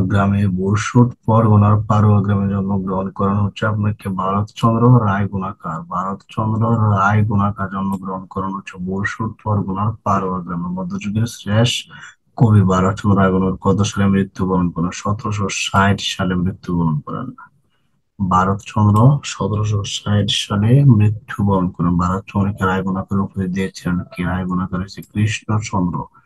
ভারতচন্দ্রকে রায়গুণাকার উপাধি দেওয়ার কারণ ছিল হচ্ছে আপনার খ্রিস্ট বাংলা সাহিত্যের মধ্যযুগের শ্রেষ্ঠ কবিকে। বাংলা সাহিত্যের মধ্যযুগের শ্রেষ্ঠ কবি হচ্ছে ভারতচন্দ্র রায়গুণাকার। এসে মানসিংহ ভবানন্দ উপাখ্যান কার রচনা? মানসিংহ ভবানন্দ হচ্ছে ভারতচন্দ্র রায়গুণাকারের রচনা। ভারতচন্দ্র রায়গুণাকারের রচনা। রবীন্দ্রনাথ ঠাকুর ভারতচন্দ্রের কাব্যকে তুলনা করেছেন হচ্ছে আপনার রাজকণ্ঠে রয়েছে মণিমালার সাথে। রাজকণ্ঠের মণিমালার সাথে। তারপর হচ্ছে আমার সন্তান যেন থেকে ধন্যবাদের প্রার্থনাটি করেছেন হচ্ছে ঈশ্বরী পাটনি। ভারতচন্দ্রের অন্নদামঙ্গল। অন্নদামঙ্গলের চরিত্র হচ্ছে ঈশ্বরী পাটনি। আর ঈশ্বরী পাটনি চরিত্র থেকে এই উক্তিটি এসেছে আমার সন্তান যেন থেকে মধ্যে লাইনটি নিম্নিত একজনের কাব্যে পাওয়া যায় না হচ্ছে আপনাকে ভারতচন্দ্র রায় ঘোড়াখার।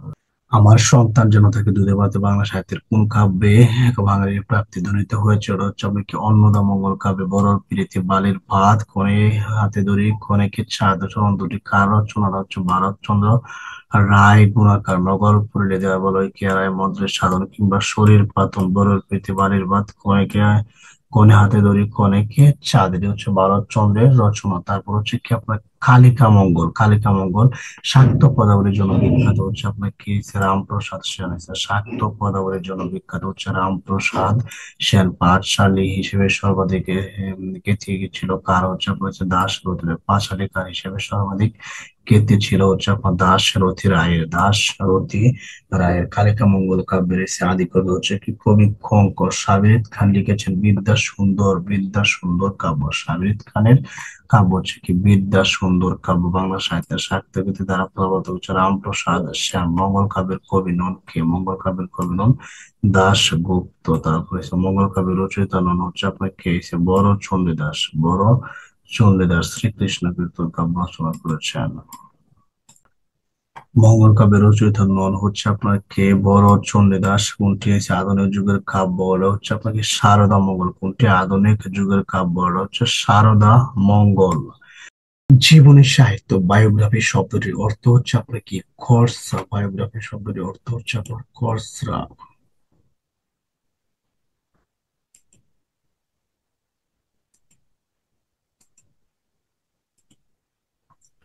বায়োগ্রাফি শব্দের অর্থ হচ্ছে আপনার কি? খসড়া। তারপর হচ্ছে আপনার খরচা শব্দের সমার্থক শব্দ হচ্ছে আপনার কি? রোজ নামচা। খরচা মানে হচ্ছে আপনার কি?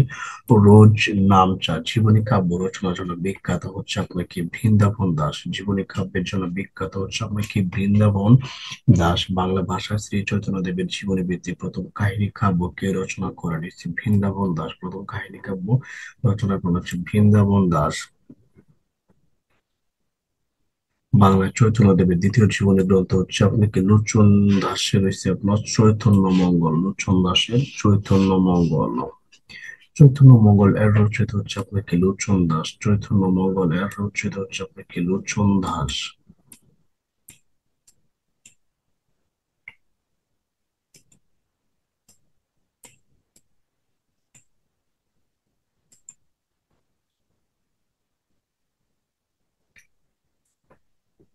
বাংলা ভাষার সর্বাপেক্ষা তত্ত্ববহুল শ্রী চৈতন্য জীবনী কাব্য হচ্ছে আপনাকে চৈতন্য চরিত্রামৃত। চৈতন্য চরিত্রামৃত কৃষ্ণদাস কবিরাজ কর্তৃক রচিত হওয়ায় তাকে বলা হয় চৈতন্য কাব্যের শ্রেষ্ঠ কবি। চৈতন্য কাব্যের শ্রেষ্ঠ কবি হচ্ছে আপনাকে কৃষ্ণদাস কবিরাজ। কৃষ্ণদাস কবিরাজ হচ্ছে আপনার চৈতন্য কাব্যের শ্রেষ্ঠ কবি এবং হচ্ছে চৈতন্য চরিত্রামৃত হচ্ছে তার রচিত গ্রন্থ। লোচন দাস হচ্ছে আপনাকে চৈতন্য মঙ্গল। তারপর হচ্ছে আপনাকে জয়ানন্দ হচ্ছে চৈতন্য মঙ্গল।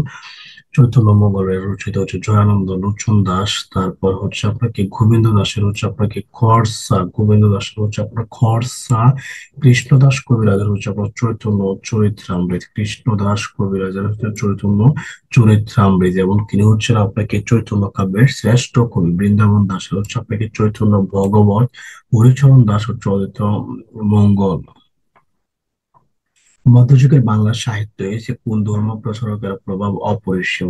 শ্রী চৈতন্যদেব। শ্রী চৈতন্যদেবের প্রভাব অপরিসীম। জীবনের সাহিত্যের দ্বারা দ্বারা গড়ে ওঠে কাকে কেন্দ্র করে? আপনার শ্রী চৈতন্যদেবকে কেন্দ্র করে জীবনের সাহিত্যের দ্বারা গড়ে ওঠে। চৈতন্যদেব ছিলেন হচ্ছে আপনার বৈষ্ণব ধর্মের প্রচারক। বৈষ্ণব ধর্মের প্রচারক।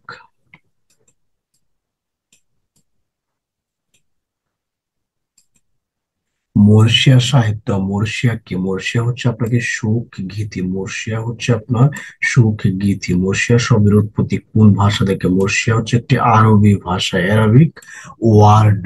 দৌলতদিন বাহরাম খান কোন অঞ্চলে অধিবাসী ছিলেন? দৌলতদিন বাহরাম খান হচ্ছে চট্টগ্রামের অধিবাসী ছিলেন। লৌকিক কাহিনীর হচ্ছে প্রথম রচয়িতা। লৌকিক কাহিনী প্রথম রচয়িতা হচ্ছে আপনাকে দৌলত কাজী। লৌকিক কাহিনীর প্রথম রচয়িতা হচ্ছে আপনার দৌলত কাজী। মর্ষিয়া শব্দটি একটি আরবি শব্দ যার অর্থ হচ্ছে আপনার সুখ প্রকাশ করা। মর্ষিয়া হচ্ছে এক ধরনের সুখ গীতি। বাংলা মর্ষিয়া সাহিত্যের আদি কবি হচ্ছে শেখ ফয়জুল্লাহ। শেখ ফয়জুল্লাহ হচ্ছে বাংলা মর্ষিয়া সাহিত্যের আদি কবি। তিনি রচনা করেছেন হচ্ছে জয়নবের চৌতিশা। জয়নবের চৌতিশা রচনা করেছেন হচ্ছে আপনার কি? শেখ ফয়জুল্লাহ এবং হচ্ছে তিনি মর্ষিয়া সাহিত্যের আদি কবি। দ্বারা প্রাচীনতম কবি হচ্ছে আপনার ফকির গরিবুল্লাহ। ফকির গরিবুল্লাহ মর্ষিয়া দ্বারা হিন্দু কবি হচ্ছে আপনার রাধারমণ গুপ। রাধারমণ গুপ। আধুনিক ধার যুগের এসে কবি হচ্ছে মীর শারফ হোসেন এবং হচ্ছে কায়কুবাদ। এ দ্বারা আধুনিক যুগের কবি হচ্ছে আপনার কি? মীর শারফ হোসেন এবং হচ্ছে কায়কুবাদ। অন্যান্য কবি হচ্ছে দৌলতুদ্দিন বাহরাম খান, মোহাম্মদ খান, তারপরে হচ্ছে হামিদুল্লাহ খান, হামিদ জাফর প্রমুখ। তাহলে আপনার মর্ষিয়া সাহিত্যের কবিদের মধ্যে উল্লেখযোগ্য হচ্ছে আপনাকে শেখ ফয়জুল্লাহ, ফকির গরিবুল্লাহ, রাধারমণ গুপ, তারপর মীর শারফ হোসেন কায়কুবাদ, দৌলত উজির বাহরাম খান। সকলে হচ্ছে আপনার কি? মর্ষিয়া সাহিত্যের কবি। মর্ষিয়া সাহিত্যের কবি জনাবের চৌদ্দশাকে রচনা করেছেন হচ্ছে শেখ ফয়জুল্লাহ। তারপর হচ্ছে নবী বংশ রচনা করেছেন আপনার কি? নবী বংশ সৈয়দ সুলতান। নবী বংশ রচনা করেছেন আপনার সৈয়দ সুলতান।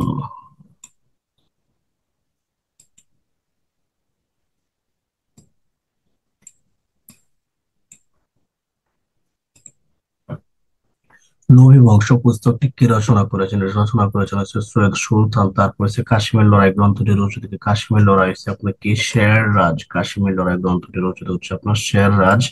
শের রাজ। জঙ্গনামা হচ্ছে দৌলত উজির বাহারাম খান। ও জঙ্গনামা রচনা করেছেন দৌলত উজির বাহারাম খান। জনাবের চৌত্রিশ রচনা করেছেন হচ্ছে আপনাকে শেখ ফয়জুল্লাহ। নবী বংশ হচ্ছে আপনার সৈয়দ সুলতান। সৈয়দ সুলতান হচ্ছে নবী বংশ রচনা করেছেন হচ্ছে মহরম শরীফ হচ্ছে কায়কোবাদ। কাশেমবদ হচ্ছে হামিদ আলী। কাশেমবদ গ্রন্থটি রচনা করেছেন আপনার হামিদ আলী। জঙ্গনামা আমির হামজা হচ্ছে ফকির গরিবুল্লাহ রচনা করেছেন। তারপর হচ্ছে আপনার হচ্ছে কাশ্মীর রয়েছে কাশী শেররাজ। কাজী শেররাজ। কাজী শেররাজ। জঙ্গনামা কাব্যের রচয়িতা কি? জঙ্গনামা কাব্যের বিষয় হচ্ছে আপনাকে যুদ্ধ বিগ্রহ। যুদ্ধ বিগ্রহ। কাশ্মীর লড়াই গ্রন্থটি রচিত কি? কাশ্মীর লড়াই গ্রন্থটি রচিত হচ্ছে আপনাকে শের রাজ। শের রাজ।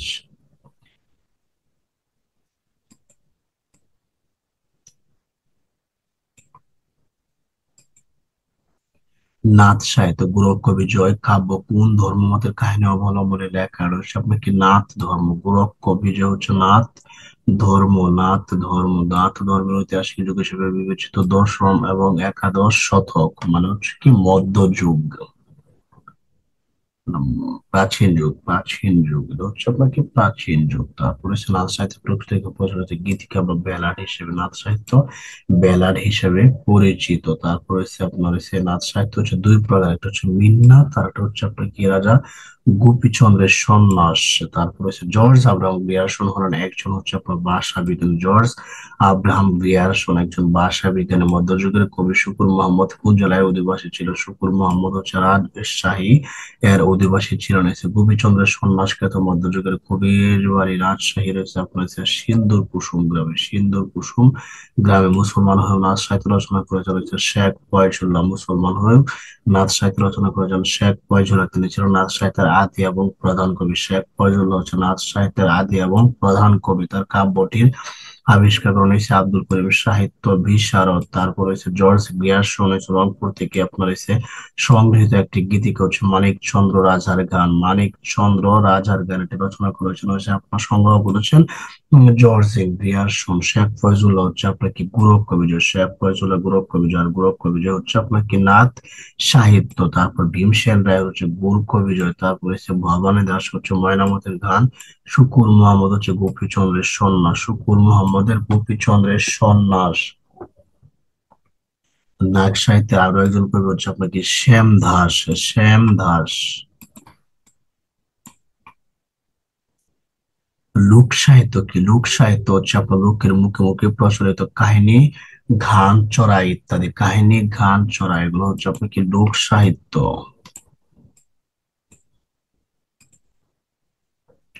লোক সাহিত্য বলতে বোঝায় চড়া গান, দাদা, প্রবাদ, প্রবচন ইত্যাদি। বাংলা লোক সাহিত্যের এসে প্রাচীনতম সৃষ্টি হচ্ছে কি প্রবাদ, চড়া ও ধাঁধা।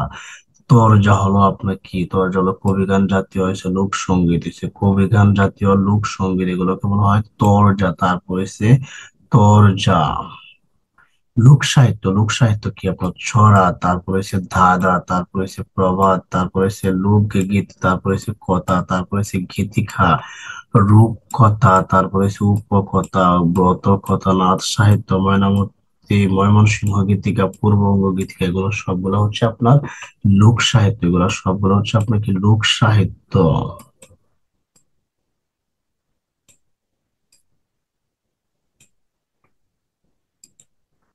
বাংলাদেশের কোন লোক সংস্কৃতি আন্তর্জাতিক খ্যাতি লাভ করেছে? আন্তর্জাতিক খ্যাতি প্রফেসর মাজহারুল ইসলাম। প্রফেসর মাজহারুল ইসলাম হচ্ছে লোক সংস্কৃতিবিদ হিসেবে তিনি আন্তর্জাতিকভাবে খ্যাতি লাভ করেছেন। হচ্ছে লোক সাহিত্যের প্রাচীনতম নিদর্শন হচ্ছে কি ছড়া। লোক সাহিত্যের প্রাচীনতম নিদর্শন হচ্ছে ছড়া। লোক সাহিত্যের প্রাচীনতম সৃষ্টি হচ্ছে ছড়া। ছড়া ছাড়া ছড়াগুলো হচ্ছে বিশেষ কোনো ব্যক্তির সৃষ্টি বলে মনে করা হয় না।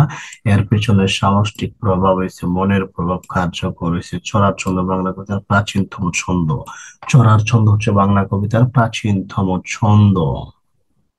গম্ভীরা বাংলাদেশের কোন অঞ্চলের গান? গম্ভীরা হচ্ছে কি চাঁপাইনবাবগঞ্জের গান। গম্ভীরা হচ্ছে চাঁপাইনবাবগঞ্জের গান। ভাওয়াইয়া কোন অঞ্চলের গান? ভাওয়াইয়া হচ্ছে আপনার কি রংপুরের গান। ভাওয়াইয়া হচ্ছে রংপুরের গান। ভাটিয়ালি, ভাটিয়ালি হচ্ছে বাংলাদেশের ভাটিয়ালি অঞ্চলে অবস্থিত, আসলে ময়মনসিংহ অঞ্চলে। ময়মনসিংহ নেত্রকোনা তারপর সুনামগঞ্জ এই অঞ্চলগুলো হচ্ছে আপনার ভাটি অঞ্চল হিসেবে পরিচিত। গুলোতে আপনার ভাটিয়ালি গান পরিচিত হচ্ছে। তারপর হচ্ছে আপনার পটুয়া। পটুয়া পশ্চিমবঙ্গের পশ্চিম সীমান্তবর্তী কতিপয় জেলায়। তারপর ভাদু পশ্চিমবঙ্গের সীমান্তবর্তী জেলা। কুমারীদের মধ্যে ভাদ্র মাসে ভাদুরী পূজার গীত। ভাদ্র মাসে ভাদুরী পূজার গীত। ঝুমুর হচ্ছে আদিবাসীদের সাঁওতাল গান। ঝুমুর হচ্ছে আদিবাসীদের সাঁওতাল গান। গম্ভীরা হচ্ছে চাঁপাইনবাবগঞ্জের গান। গম্ভীরা হচ্ছে কি চাঁপাইনবাবগঞ্জের গান।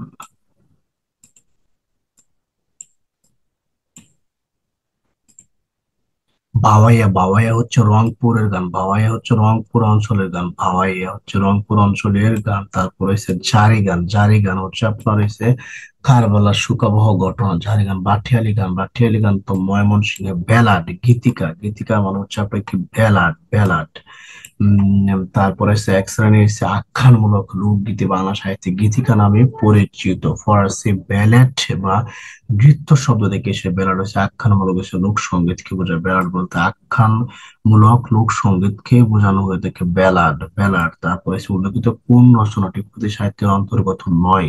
ময়মনসিংহ গীতিকা পুঁথি সাহিত্যের অন্তর্গত হচ্ছে আপনি ইউসুফ জুলেখা, পদ্মাবতী, লাইলি মজনু, এগুলো হচ্ছে আপনার কি পুঁথি সাহিত্য। ময়মনসিংহ গীতিকা কোনো পুঁথি সাহিত্য নয়। ময়মনসিংহ অঞ্চল থেকে সংগৃহীত পালা গান কোন অঞ্চলে কোন নামে পরিচিত? গীতিকা নামে পরিচিত। পালা গানগুলো হচ্ছে গীতিকা নামে পরিচিত। ময়মনসিংহ গীতিকা সম্পাদনা করেন কে? ডক্টর দীনেশ চন্দ্র সেন। নিচের পালা গানগুলোর মধ্যে কোনটি মনসুর বয়াতি রচিত? মনসুর বয়াতি হচ্ছে দেওয়ানা মদিনার রচিত হচ্ছে মনসুর বয়াতি। দেওয়ানা মদিনা কোন অঞ্চল কাব্যের অন্তর্গত? দেওয়ানা মদিনা হচ্ছে ময়মনসিংহ গীতিকা কাব্যের অন্তর্গত।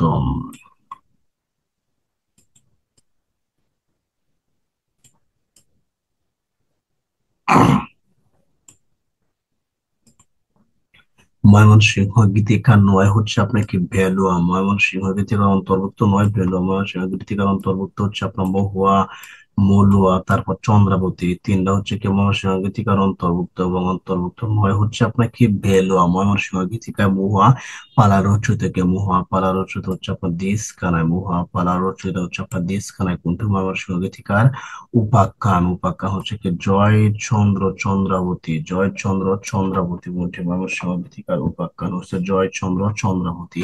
পূর্ববঙ্গ গীতিকার হচ্ছে লোক পালা সময় সংগ্রাহককে। পূর্ববঙ্গ গীতিকার লোক পালা সময় সংগ্রাহক হচ্ছে ডক্টর দীনেশ চন্দ্র সেন। চন্দ্রাবতী কি? চন্দ্রাবতী হচ্ছে একটি কাব্য। চন্দ্রাবতী, চন্দ্রাবতী একটি কাব্য। ডক্টর দীনেশ চন্দ্র সেন ওদিকে বাংলাদেশের বিভিন্ন স্থান থেকে যে গীতিকা সংগৃহীত হয়েছিল তা কলকাতা বিশ্ববিদ্যালয় থেকে। ময়মনসিংহ গীতিকা পূর্ববঙ্গ গীতিকা নামে 4 খণ্ডে 1923 সালে প্রকাশিত হয়। 1923 সালে প্রকাশিত হয়। এগুলো প্রকাশিত হয়েছিল ময়মনসিংহ গীতিকা পূর্ববঙ্গ গীতিকা নামে। ময়মনসিংহ গীতিকা প্রতিফলিত হচ্ছে বৃহত্তর ময়মনসিংহের পূর্বাংশে নেত্রকোনা, কিশোরগঞ্জ, হবিগঞ্জের সাধারণ মানুষের মাতৃতান্ত্রিক সমাজের বৈশিষ্ট্য। ময়মনসিংহ অঞ্চল থেকে সংগৃহীত গীতিকার নাম হচ্ছে আপনাকে মহুয়া, দেওয়ানা, মদিনা, তারপরে হচ্ছে চন্দ্রাবতী, জয়চন্দ্র, দস্যু কেনারমের পালাম। তারপরে গীতিকার হচ্ছে মহুয়া, গীতিকার হচ্ছে দেশ কানা, দেওয়ানা, মদিনা, মনসুর ওয়াতি, চন্দ্রাবতী হচ্ছে নয়ন চাঁদ ঘোষ, দস্যুকে নামের পালা হচ্ছে আপনাকে চন্দ্রাবতী। দস্যুকে নামের পালা হচ্ছে আপনার চন্দ্রাবতী।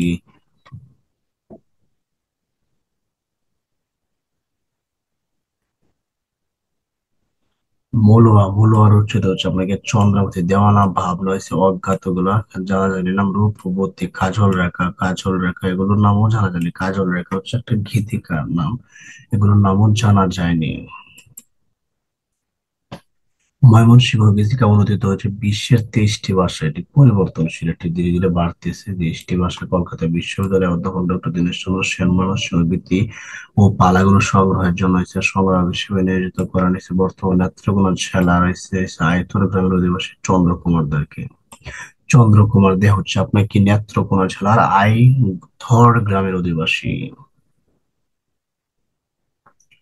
মহুয়া পালার প্রধান চরিত্র হচ্ছে মহুয়া নদের চাঁদ। মহুয়া এবং নদের চাঁদ হচ্ছে মহুয়া পালার প্রধান চরিত্র। ময়মনসিংহ গীতিকার উপাখ্যান হচ্ছে জয়চন্দ্র চন্দ্রাবতী। ময়মনসিংহ গীতিকার উপাখ্যান হচ্ছে আপনার জয়চন্দ্র চন্দ্রাবতী। পূর্ববঙ্গ গীতিকা পরিচিত পূর্ববঙ্গ গীতিকা নামে সংগ্রহ করেছে ডক্টর দীনেশ চন্দ্র সেন ও ডক্টর সুকুমার চন্দ্র দে। ডক্টর দীনেশ চন্দ্র সেন ও সুকুমার চন্দ্র দে। গীতিকা সময়ের নাম হচ্ছে নিঝাম ডাকাতের পালা, কাপন চোরা, চৌধুরীর লড়াই, ভেলুয়া, কমল সর্দার, তারপর হচ্ছে আয়না বিবি, কমলা রানীর গান ইত্যাদি। ভেলুয়া পালা নারী হৃদয়ের আরতি প্রকাশ পেয়েছে। ভেলুয়া পালায় নারী হৃদয়ের আরতি প্রকাশ পেয়েছে। লোককথা হচ্ছে আপনার কি ফোকলোর। লোককথা হচ্ছে মানে ফোকলোর হচ্ছে লোককথায় উপাদান হচ্ছে বিচিত্র ধর্মী। লোককথার উপাদান হচ্ছে বিচিত্র ধর্মী। রূপকথার মাধ্যমে এক অজানা রহস্যময় জগতের বিচিত্র কাহিনী সুতার কাছে পরিবেষ্টিত হয়। ভৌগোলিক মাপকাঠিতে সেসব রাজ্যের কোনো পরিচয় থাকে না। দক্ষিণেন্দ্র মিত্র মজুমদারের হচ্ছে ঠাকুরমার ঝুলি, ঠাকুর দাদার ঝুলি, এগুলো হচ্ছে আপনার কি লোককথা। এগুলো হচ্ছে আপনার কি লোককথা। তারপরে হচ্ছে উপেন্দ্র কিশোর রায় হচ্ছে আপনার টুনটুনির বই। উপেন্দ্র কিশোর রায় হচ্ছে টুনটুনির বই। হারামনি কি? হারামনি হচ্ছে আপনার কি যে প্রাচীন লোকগীতি। মোহাম্মদ মনসুর উদ্দিন হয়েছে হারামনি। এর সংকলক হচ্ছে মনসুর উদ্দিন। হারামনির সংকলক মনসুর উদ্দিন এবং এটি হচ্ছে আপনার কি প্রাচীন লোকগীতি। যদি তাকে বন্ধুর মন গান বাড়াইতে কতক্ষণ, এটি কোন প্রকারের লোক সাহিত্য? এটি হচ্ছে একটি প্রবাদ। এটি হচ্ছে একটি কি প্রবাদ।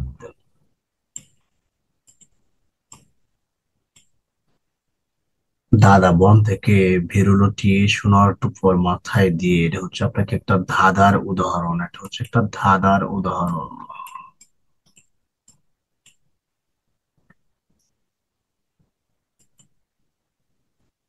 অনুবাদ সাহিত্য। অনুবাদ সাহিত্য। বাংলা অনুবাদ কাব্যের সূচনা হয় মধ্যযুগে। বাংলার অনুবাদ কাব্যের সূচনা হয় মধ্যযুগে। রামায়ণ প্রাচীন সাহিত্যকর্ম হচ্ছে রামায়ণ। প্রাচীন সাহিত্যকর্ম হচ্ছে আপনার কোনটি? রামায়ণ। এখানে রামায়ণ হচ্ছে প্রাচীন সাহিত্যকর্ম, প্রাচীনতম সাহিত্যকর্ম। শকুন্তলা, হংসদূত, মহাভারত সবগুলা প্রাচীনতম হলেও এখানে রামায়ণ হচ্ছে আপনার কি প্রাচীনতম। রামায়ণ রচিত হয় হচ্ছে আপনার সংস্কৃত ভাষায়। রামায়ণের ভাষা হচ্ছে সংস্কৃত ভাষা। বাংলা কৃত্তিবাসকে রামায়ণের অনুবাদ জানানো হচ্ছে আপনার কি গিয়াসউদ্দিন আজম শাহ। উদ্দিন আজম শাহ। রামায়ণ রচিতার নাম কি? রামায়ণ রচিতার নাম হচ্ছে ভাল্লিকি। রামায়ণ সংস্কৃত ভাষায় রচিত এবং রচিত হচ্ছে আপনার ভাল্লিকি। কোন বাক্যটির শুদ্ধতা নির্দেশ করুন হয়েছে আপনার হয়েছে কৃত্তিবাস বাংলা লিখেছেন। কৃত্তিবাস বাংলা রামায়ণ লিখেছেন। কৃত্তিবাস বাংলা রামায়ণ লিখেছেন। কৃত্তিবাস। সংস্কৃত কবি বাল্মীকি রত্ন সংস্কৃত ভাষায় রেখামান রচনা করে নিয়েছে। তারপর হচ্ছে আপনার হচ্ছে দস্যু রত্নাকর উপর ডিভির উপর বসে রাম নামে রয়েছে তপস্যা করতেন বলে তার নাম হচ্ছে বাল্মীকি। রামায়ণ হলো আপনার সংস্কৃত ভাষায় আদি প্রাচীন মহাকাব্য। তারপরে হচ্ছে বাংলা ভাষায় রামায়ণকে প্রথম রচনা করেন, বাংলা ভাষায় প্রথম কৃত্তিবাস রচনা করেন। রামায়ণ রচনা করেন কৃত্তিবাস। তারপরে হচ্ছে বাংলা ভাষা রামায়ণের প্রথম ও শ্রেষ্ঠ অনুবাদক হচ্ছে কৃত্তিবাস ওঝা। কৃত্তিবাস ওঝা হচ্ছে বাংলা ভাষায় শ্রেষ্ঠ অনুবাদক। তার অনুদিত গ্রন্থের নাম হচ্ছে কি রামায়ণ। সীতা কোন মহাকাব্যের চরিত্র? সীতা হচ্ছে রামায়ণের চরিত্র। রাম হচ্ছে উপাখ্যানের নায়ক। রাম হচ্ছে উপাখ্যানের নায়ক হচ্ছে সীতা হচ্ছে রামের প্রিয়তমা পত্নী এবং রাজা জনকের পালিত কন্যা। তারপর লক্ষণ হচ্ছে কি রামের ভ্রাতা। রামের ভ্রাতা হচ্ছে লক্ষণ। রাবণ হচ্ছে লঙ্কার রাক্ষস রাজ। লঙ্কা রাক্ষস রাজ হচ্ছে কি রাবণ। দশরথ হচ্ছে অযোধ্যার রাজা ও রামের পিতা দশরথ। বাংলা সাহিত্যের এসে প্রথম মহিলা কবি কে? বাংলা সাহিত্যের প্রথম মহিলা কবি হচ্ছে আপনাকে চন্দ্রাবতী। বাংলা সাহিত্যের প্রথম মহিলা কবি হচ্ছে চন্দ্রাবতী। মধ্যযুগীয় মহিলা কবি চন্দ্রাবতীর পিতার নাম কি? চন্দ্রাবতীর পিতা হচ্ছে দ্বিজ বংশীদাস। দ্বিজ বংশীদাস হচ্ছে কি চন্দ্রাবতীর পিতা। তারপর হচ্ছে মধ্যযুগীয় মহিলা কবি চন্দ্রাবতীর নিচের কোন রচনাটি রচনা করা হয়েছে? রামায়ণ। রামায়ণের অনুবাদ করেছিলেন হচ্ছে আপনার চন্দ্রাবতী অনুবাদ করেছিলেন। এছাড়া রামায়ণের প্রথম মহিলা অনুবাদক হচ্ছে চন্দ্রাবতী। কবি চন্দ্রাবতী কোন অঞ্চলের মানুষ ছিলেন? ছবি চন্দ্রাবতীর বাড়ি ছিল আপনার কিশোরগঞ্জে। কিশোরগঞ্জে। কিশোরগঞ্জ। বাংলা সাহিত্যের প্রথম মহিলা কবি ও রামায়ণের প্রথম মহিলা অনুবাদক হচ্ছে গিয়ে চন্দ্রাবতী। কিশোরগঞ্জ জেলার অধিবাসী ছিলেন তিনি। পিতা মনসা মঙ্গলের রচিত আছে দ্বিজ বংশীদাস। দ্বিজ বংশীদাস রচিত গ্রন্থের নাম হচ্ছে কি মনসা মঙ্গল। মহাভারতে রচিত হচ্ছে আপনার শ্রীকৃষ্ণ বেদ ব্যাস এসে শ্রীকৃষ্ণ দ্বৈপায়ন বেদ ব্যাস। বেদ ব্যাস রচনা করেছেন হচ্ছে আপনার মহাভারত। রামায়ণে রচিত হচ্ছে আপনার বাল্মীকি। মহাভারতে রচিত হচ্ছে আপনার কৃষ্ণ দ্বৈপায়ন বেদ ব্যাস। তারপরে সে ইলিয়ড, ওডিসি হচ্ছে হোমার। ইলিয়ড ওডিসি আর রচিত হচ্ছে কি হোমার। তারপর হচ্ছে শাহনামা হচ্ছে আপনার ফেরদৌসি। শাহনামা ফেরদৌসি। মেঘনাদ বধ কাব্য হচ্ছে মাইকেল মধুসূদন দত্ত। বাংলা সাহিত্যের প্রথম শ্রেষ্ঠ এবং সার্থক মহাকাব্য হচ্ছে মেঘনাদ বধ কাব্য। তারপর হচ্ছে মহাশ্মশান হচ্ছে আপনার কি কায়কোবাদ। স্পেন বিজয় কাব্য হচ্ছে ইসমাইল হোসেন সিরাজি। স্পেন বিজয়ী কাব্য হচ্ছে আপনাকে ইসমাইল হোসেন সিরাজি। প্যারাডাইস লস্ট হচ্ছে জন মিল্টন। জন মিল্টন হচ্ছে একজন ইংরেজ নভেলিস্ট।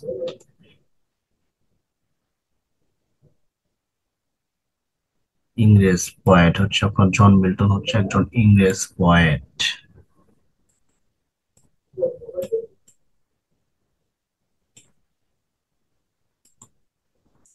মহাভারত পরাবলী। মহাভারত খ্যাত গ্রন্থের অনুবাদক এর নাম কি? পরাবলী মহাভারত খ্যাত হয়েছে কবীন্দ্র পরমেশ্বর। পরাবলী মহাভারত খ্যাত গ্রন্থের নাম হচ্ছে কবীন্দ্র পরমেশ্বর। কবীন্দ্র পরমেশ্বর মহাভারতের নাম কি?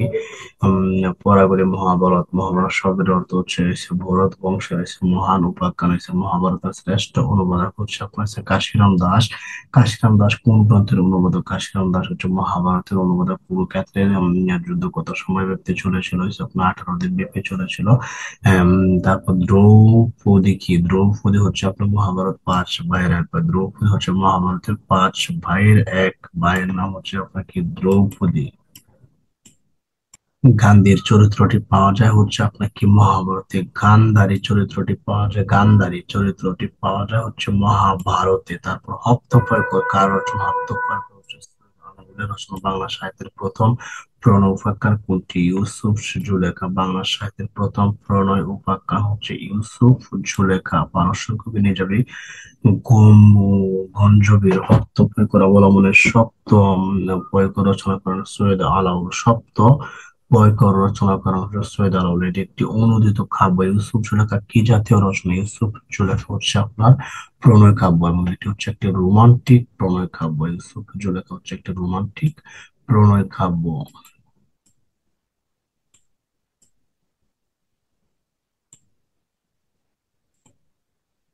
ইউসুফ জুলেখা প্রণয় কাব্য অনুবাদ করেছেন কে? শাহ মোহাম্মদ সগীর। ইউসুফ জুলেখা অনুবাদ করেছেন হচ্ছে শাহ মোহাম্মদ সগীর। ইউসুফ জুলেখা কাব্যের অনুবাদক হচ্ছে শাহ মোহাম্মদ সগীর। লাইলি মজনু কাব্যের অনুবাদক করেন লাইলি মজনু হচ্ছে কি দৌলত উজির বাহরম খান। লাইলি মজনু দৌলত উজির বাহরম খান। লাইলি মজনু কাব্যের উপাখ্যান কোন দেশে? লাইলি মজনু হচ্ছে পারস্য বা ইরান। ইরানের এটা উপাখ্যান হচ্ছে ইরানের।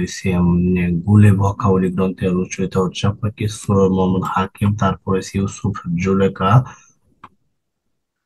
মূল রচিত হচ্ছে কি জামি। ইউসুফ ওয়া জুলাইকার মূল রচিত হচ্ছে জামি এবং এটাকে আপনার ইউসুফ জুলেখা নামে শাহ মোহাম্মদ সগীর, আব্দুল হাকিম এবং ফকির গরিবুল্লাহ এই তিনজন রচনা করেছেন। এটা অনুবাদ করেছেন হচ্ছে শাহ মোহাম্মদ সগীর, ফকির গরিবুল্লাহ এবং আব্দুল হাকিম। তারা ইউসুফ জুলেখা এর অনুবাদ করেছেন। তারপরে হচ্ছে আপনার লাইলি মজনুর মূল হচ্ছে আপনার কি গঞ্জবী। নিজামী গঞ্জবী এবং লাইলি মজনুকে বাংলায় অনুবাদ করেছেন হচ্ছে দৌলত বাহারাম খাঁ এবং মোহাম্মদ খায়ের। এই দুজন দৌলত বাহারাম খান, মোহাম্মদ খায়ের। তারপর হচ্ছে জঙ্গনামা। জঙ্গনামা হচ্ছে কি ফকির গরিবুল্লাহ। নূরনামা হচ্ছে আপনার আব্দুল হাকিম।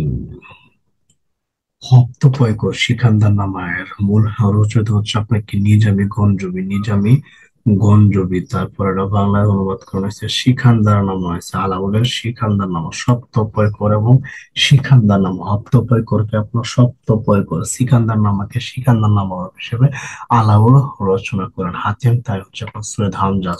হাতেম তাই রচনা করেছেন হচ্ছে সৈয়দ হামজা। তারপর হচ্ছে আপনার সয়ফুল বদিউজ্জামান। আলাউলের সয়ফুল বদিউজ্জামান তোয়াফা নীতিকাব্য এটি রচিত হচ্ছে আপনার আলাউল। তাহলে সপ্তপর সিকান্দার নামা, বদিউজ্জামান, তোহাফা এই গ্রন্থগুলো রচিত হচ্ছে আপনার আলাউল। এগুলো হচ্ছে আপনার কি অনুবাদ সাহিত্য। তারপর হচ্ছে হিন্দি পদু মাহমুদের অবলম্বনে পদ্মাবতী রচিত হচ্ছে আপনার কি আপনার হচ্ছে আলাউল। হয়েছে পদু মাহমুদ পদ্মাবতী আলাউলের পদ্মাবতী সতীময়না ও নূর চন্দ্রনের কাব্যটি রচিত হচ্ছে আপনার দৌলত কাজী সতীময়না ও নূর চন্দ্রনের রচিত হচ্ছে দৌলত কাজী সতীময়না ও নূর চন্দ্রনের কবি সাধন রচিত ময়না সদ অবলম্বনে রচনা করেছেন কে? ময়না সদ অবলম্বনে রচনা করেছেন সৈয়দ দৌলত কাজী এটি রচনা করেছেন। এই যে পদ্মাবতী হচ্ছে মালেক মোহাম্মদ জয়সী রচিত হয়েছে পুদু মোহাম্মদ অবলম্বনে, এবং এটিকে আলাউল রচনা করেছেন। এই যে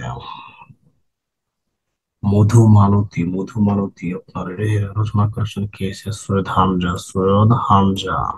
কোনটি আরবি ভাষা হতে অনূদিত সাহিত্য? আরবি ভাষা হতে অনূদিত সাহিত্য হচ্ছে কি নসিহতনামা। নসিহতনামা হচ্ছে আরবি ভাষা হতে রচিত অনুবাদ সাহিত্য। আরবি ভাষা হতে অনুবাদ সাহিত্য হচ্ছে নসিহতনামা।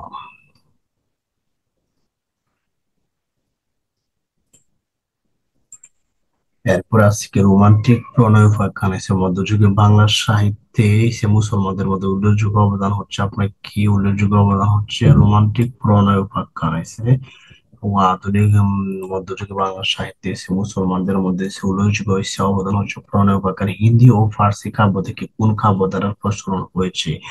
প্রণয় উপাখ্যানের এসে প্রণয় উপাখ্যানের উদ্ভব হয়েছে হিন্দি এবং ফার্সি থেকে। প্রণয় উপাখ্যান গুলো হচ্ছে প্রধান বৈশিষ্ট্য হচ্ছে আপনার কি? মানবিক প্রেম। প্রণয়, প্রণয় মানে কি? আনয় বিনয় করা, এগুলো হচ্ছে প্রণয়। তারপর হচ্ছে মানবিক প্রেম। মুসলমান কবি রচিত প্রাচীনতম বাংলা কাব্য হচ্ছে আপনার কি?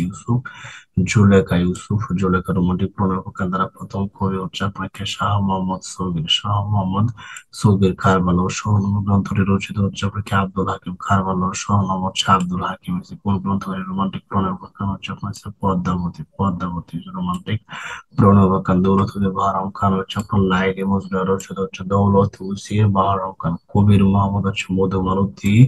তারপর হচ্ছে দৌলত কাজী সতী ময়না নূর চন্দ্রনের দৌলত কাজী সতী ময়না ও নূর চন্দ্রনের আলাউল হচ্ছে আপনাকে পদ্মাবতী। পদ্মাবতী আব্দুল হাকিমের হচ্ছে আপনাকে ছয় ফুলমূলক লীলাবতী ছয় ফুলমূলক। তারপর কারবালা ও শহর নামা। আব্দুল হাকিমের কারবালা ও শহর নামা, কারবালা ও শহর নামা গ্রন্থটি রচিত হচ্ছে আপনার আব্দুল হাকিম। ছয় ফুলমূলক বদিউজ্জামান হচ্ছে আপনাকে দোলাগাজী চৌধুরী। নবী বংশ রচিত হচ্ছে আপনাকে সৈয়দ সুলতানের হচ্ছে আপনাকে নবী বংশ।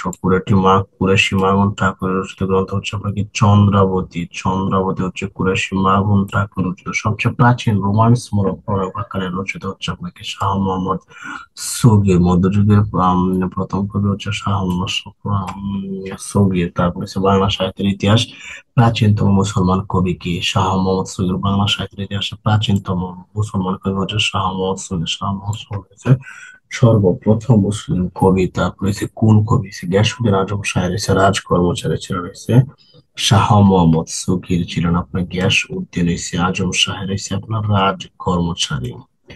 ডক্টর মোহাম্মদ এনামুল হক তাকে চট্টগ্রামের অধিবাসী বলে মনে করেন। অস্ত্র বেরিয়েছে আমাদের 13 থেকে 1400 শতকে রয়েছে কবি ছিলেন আমাদের। এই আপনার কি পঞ্চদশ শতকের কবি ছিলেন শাহ মোহাম্মদ সগীর ছিলেন। পঞ্চদশ শতকের কবি ছিলেন বাংলা সাহিত্যের প্রণব কান্দারার প্রাচীনতম বাঙালি কবি, প্রথম মুসলমান কবি। প্রাচীনতম মুসলমান কবি হচ্ছে শাহ মোহাম্মদ সগীর ছিলেন গিয়াসউদ্দিন আজম শাহের রাজ কর্মচারী। শাহ মোহাম্মদ সগীর হচ্ছে 1500 শতকের কবি।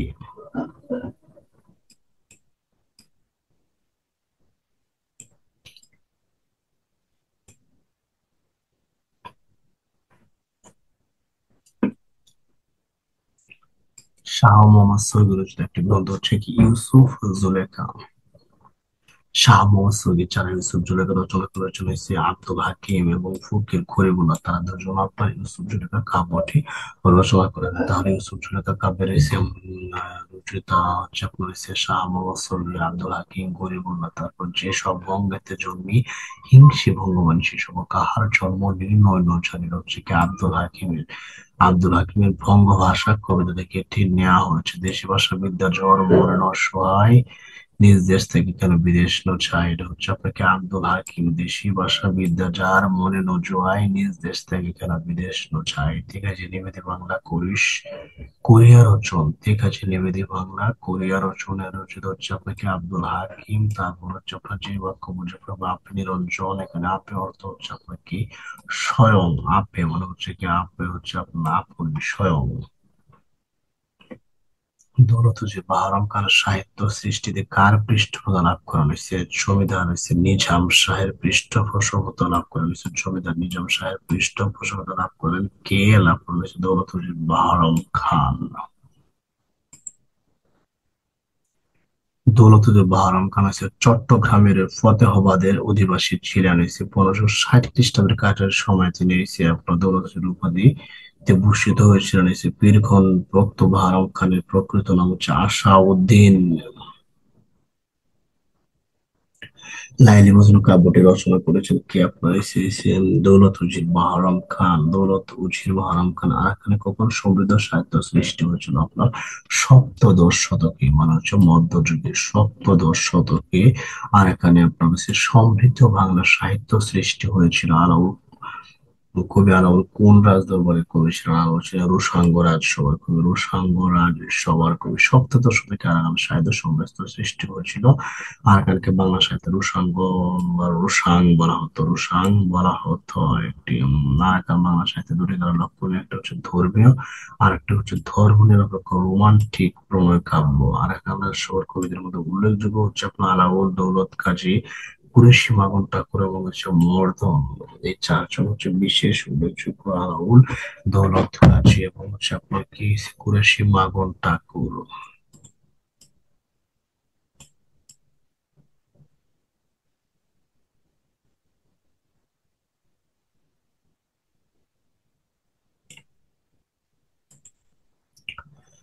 নসিনামা কাব্য গ্রন্থ কার রচনা? নসিনামা কাব্য গ্রন্থ হচ্ছে কবি মর্দনের রচনা। কোন দুজন আছে আরাকানের সভার কবি? আরাকানের সভার কবি হচ্ছে আলাউল এবং দৌলত খাজা। আলাউল এবং দৌলত খাজা হচ্ছে কি আপনার হচ্ছে আরাকান রাজসভার কবি। আরাকান রাজসভার হচ্ছে প্রথম বাঙালি কবি হচ্ছে আপনার কি, প্রথম বাঙালি কবি হচ্ছে দৌলত খাজা। আরাকান রাজসভার প্রথম বাঙালি কবি হচ্ছে আপনার কি দৌলত খাজা। এসে মধ্যযুগের সবচেয়ে উল্লেখযোগ্য মুসলমান কবি হচ্ছে আপনার কি আলাউল। আলাউল মধ্যযুগের সাহিত্যে সবচেয়ে উল্লেখযোগ্য মুসলমান কবি হচ্ছে কে? আলাউল। কুরেশি মাগন ঠাকুর হয়েছে। কুরেশি মাগন ঠাকুর মধ্যযুগের উল্লেখযোগ্য কবি। আলাউলের পৃষ্ঠপোষক হিসেবে প্রসিদ্ধ ছিল হয়েছে। কুরেশি মাগন ঠাকুর হচ্ছে আলাউলের যাত্রাপূর্বক উৎসব রচনা করেছিলেন। তিনি সাম্রাজ্যের হচ্ছে প্রধানমন্ত্রী ছিলেন। হয়েছে কুরেশি মাগন ঠাকুর ছিলেন কি প্রধানমন্ত্রী। উম, চন্দ্রাবতী রচনা করে চলেছে কুরেশি মাগন্ড। চন্দ্রাবতী রচনা করে চলেছে কুরেশি মাগন্ড। এখন দৌলত কাজী হচ্ছে আপনার কি আরাকান সবার আদি কবি হচ্ছে কি দৌলত কাজী। আরাকান সবার আদি কবি হচ্ছে কি দৌলত কাজী। আরাকান সর্বপ্রথম বাঙালি কবি দৌলত কাজী। তিনি সবার গ্রহণ করেন। লৌকিক কাহিনীর প্রথম কবি বা আদি কবি হচ্ছে দৌলত কাজী। আদি রচনা হচ্ছে আপনার কি দৌলত কাজী।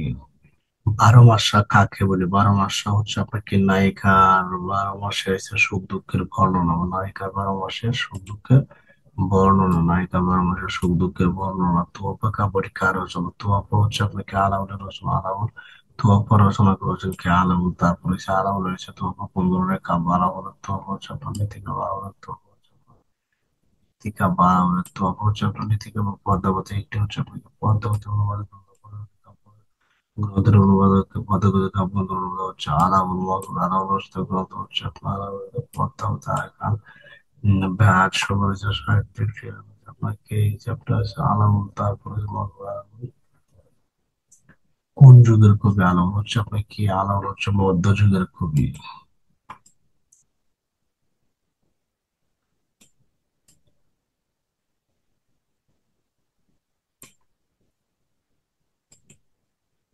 কবি আলাউলের জন্মস্থান হচ্ছে আপনাকে চট্টগ্রামের জোবরা গ্রামে জন্মগ্রহণ করেন। না, কবি আলাউল জন্মগ্রহণ করেন হচ্ছে চট্টগ্রামের জোবরা গ্রামে। কবি আলাউলের প্রথম রচনা হচ্ছে আপনাকে পদ্মাবতী। আলাউলের পদ্মাবতী। পদ্মাবতী। তারপরে সারাকান সবার শ্রেষ্ঠ কবি ছিলেন মুসলিম কবি আলাউল। আলাউল মুসলিম কবি আলাউল। আলাউল হচ্ছে সপ্তদশ শতকের কবি। থাম্বুল রাধা থুল হইল ওদের পরশ এবং গতিটি রচিত হচ্ছে আপনাকে আলাউ, তারপর হচ্ছে তাম্বুরা তুল হইল ওদের পরশে, অর্থ হচ্ছে আপনার কি সে ঠোঁটের পরশে না পরনে লাল হয়। তাম্বুল শব্দের অর্থ কি? তাম্বুল শব্দের অর্থ হচ্ছে আপনাকে পান।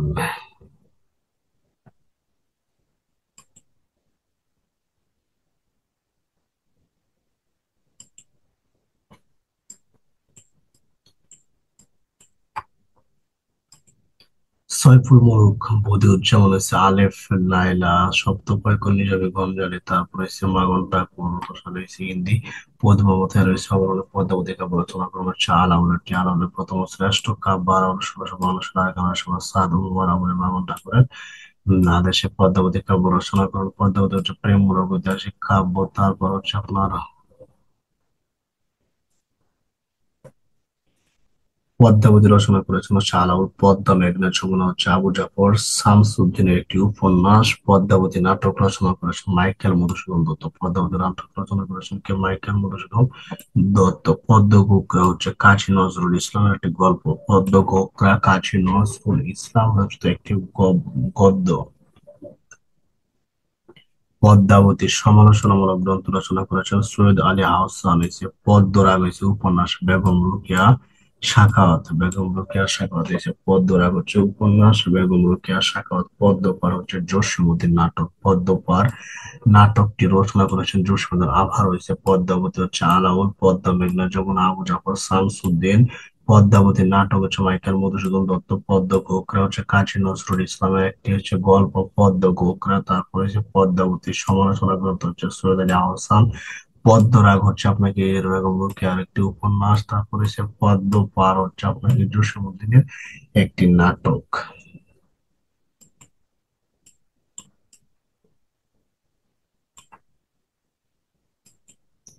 অবক্ষ যুগ বা যুগ সন্ধিক্ষণ 1760 থেকে 1860 সাল পর্যন্ত 100 বছর সময়কাল হচ্ছে আপনার কি যুগ সন্ধিক্ষণ হচ্ছে সৈয়দ আলী আহসান এসে কোন সময়কে প্রায় শূন্যতার যুগ বলে উল্লেখ করেছিল? 1760 থেকে 1860 সাল পর্যন্ত সময়কাল।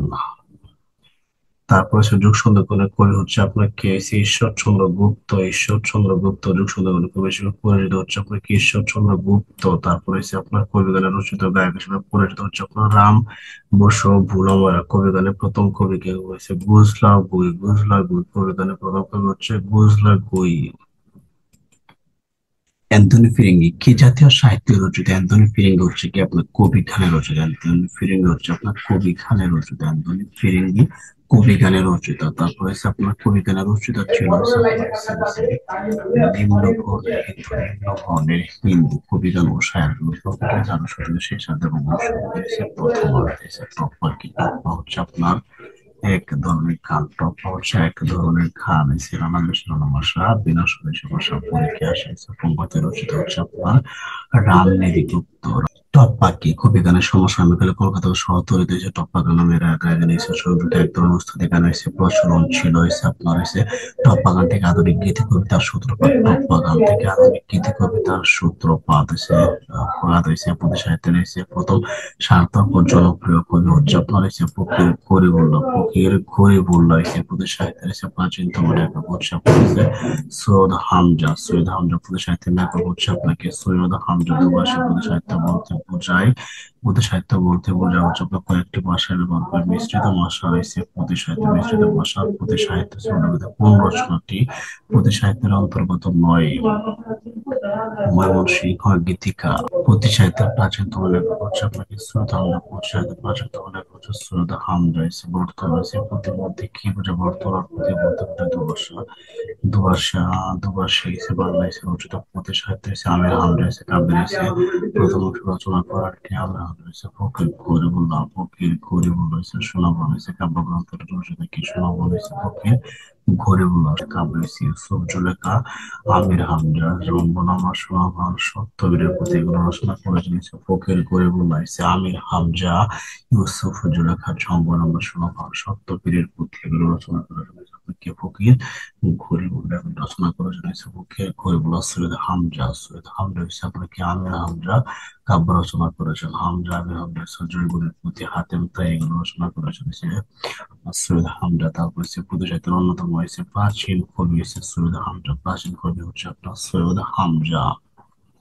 নিচের কোন জন হচ্ছে যুদ্ধ কাব্যের ইসে রচয়িতা নন? যুদ্ধ কাব্যের সৈয়দ নুরউদ্দিন যুদ্ধ কাব্যের রচয়িতা নন। তারপর হচ্ছে জঙ্গনামা দৌলত যে বারকা।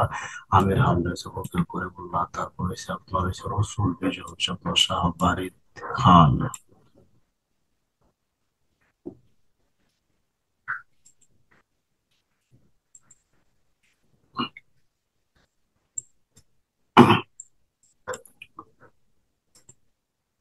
ভারতবর্ষে মুসলিম শাসনামলে রাষ্ট্র বা রাজভাষা ছিল হচ্ছে আপনার কি? রাজভাষা ছিল ফরাসি। ভারতবর্ষে মুসলিম শাসনামলে রাজভাষা ছিল ফরাসি। তারপর হচ্ছে মধ্যযুগে বাংলা সাহিত্যের পৃষ্ঠপোষকতা ভূমিকা পালন করে হচ্ছে পাঠান সুলতানগণ। মধ্যযুগে পাঠান সুলতানগণ অগ্রণী ভূমিকা পালন করেন। ভারতবর্ষে মুসলিম শাসনামলে রাজভাষা ছিল হচ্ছে ফরাসি। রানী পরাশর হাফিজের সাথে পত্র লাভ করেছিল বাংলা গিয়াসউদ্দিন আজম সাহেব। ভারতচন্দ্র রায়বরেলির চলেছে কৃষ্ণনগর রাজসভার কবি। কৃষ্ণনগর রাজসভার কবি ছিল হচ্ছে ভারতচন্দ্র রায়। গুণাকর দৌলত যে বাহারমকাল সাহিত্য সৃষ্টিতে কার পৃষ্ঠপোষকতা লাভ করা হয়েছে? জমিদার নিজাম শাহ। জমিদার নিজাম শাহের পৃষ্ঠপোষকতা লাভ করেন। জমিদার নিজাম শাহের পৃষ্ঠপোষকতা লাভ করেছে লক্ষণ সেন। হচ্ছে আপনার হচ্ছে পৃষ্ঠপোষক লক্ষণ সেন ছিল হচ্ছে হলায়ত মিশ্র। হলায়ত মিশ্র। তারপর হচ্ছে রাজা কৃষ্ণচন্দ্র হচ্ছে মাগন ঠাকুর। ভারতচন্দ্র এর পৃষ্ঠপোষক ছিল হচ্ছে রাজা মা কৃষ্ণচন্দ্র। কৃষ্ণচন্দ্র। তারপর হচ্ছে আপনার হচ্ছে এরপর পৃষ্ঠপোষক ছিলেন হচ্ছে মালিক মোহাম্মদ জয়সী। শেরশাহ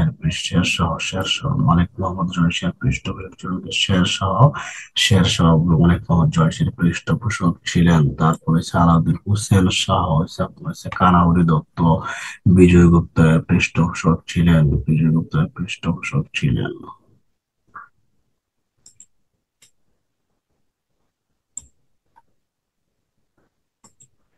অন্যান্য তত্ত্বের মধ্যে হচ্ছে মধ্যযুগের কবি নন কে? মধ্যযুগের কবি নন হচ্ছে আপনার জয়নন্দী। মধ্যযুগের কবি নন জয়নন্দী। জয়নন্দী হচ্ছে প্রাচীন যুগের কবি। জয়নন্দী হচ্ছে কি? প্রাচীন যুগের কবি। আর বরচন্দ্র দাস, গোবিন্দ দাস, জ্ঞান দাস এরা হচ্ছে সবাই মধ্যযুগের কবি। তারপরে হচ্ছে নিচের কোনজন মধ্যযুগের কবি নন? হচ্ছে কায়কোবাদ। কায়কোবাদ মধ্যযুগের কবি নন। কায়কোবাদ হচ্ছে আধুনিক বাংলা সাহিত্যের এতে প্রথম মুসলিম কবি। কায়কোবাদ হচ্ছে আধুনিক বাংলা সাহিত্যের প্রথম মুসলিম কবি। আলাউল মাগন ঠাকুর, গান্ধার এরা সবাই হচ্ছে কি? মধ্যযুগের কবি। এরা সবাই হচ্ছে মধ্যযুগের কবি।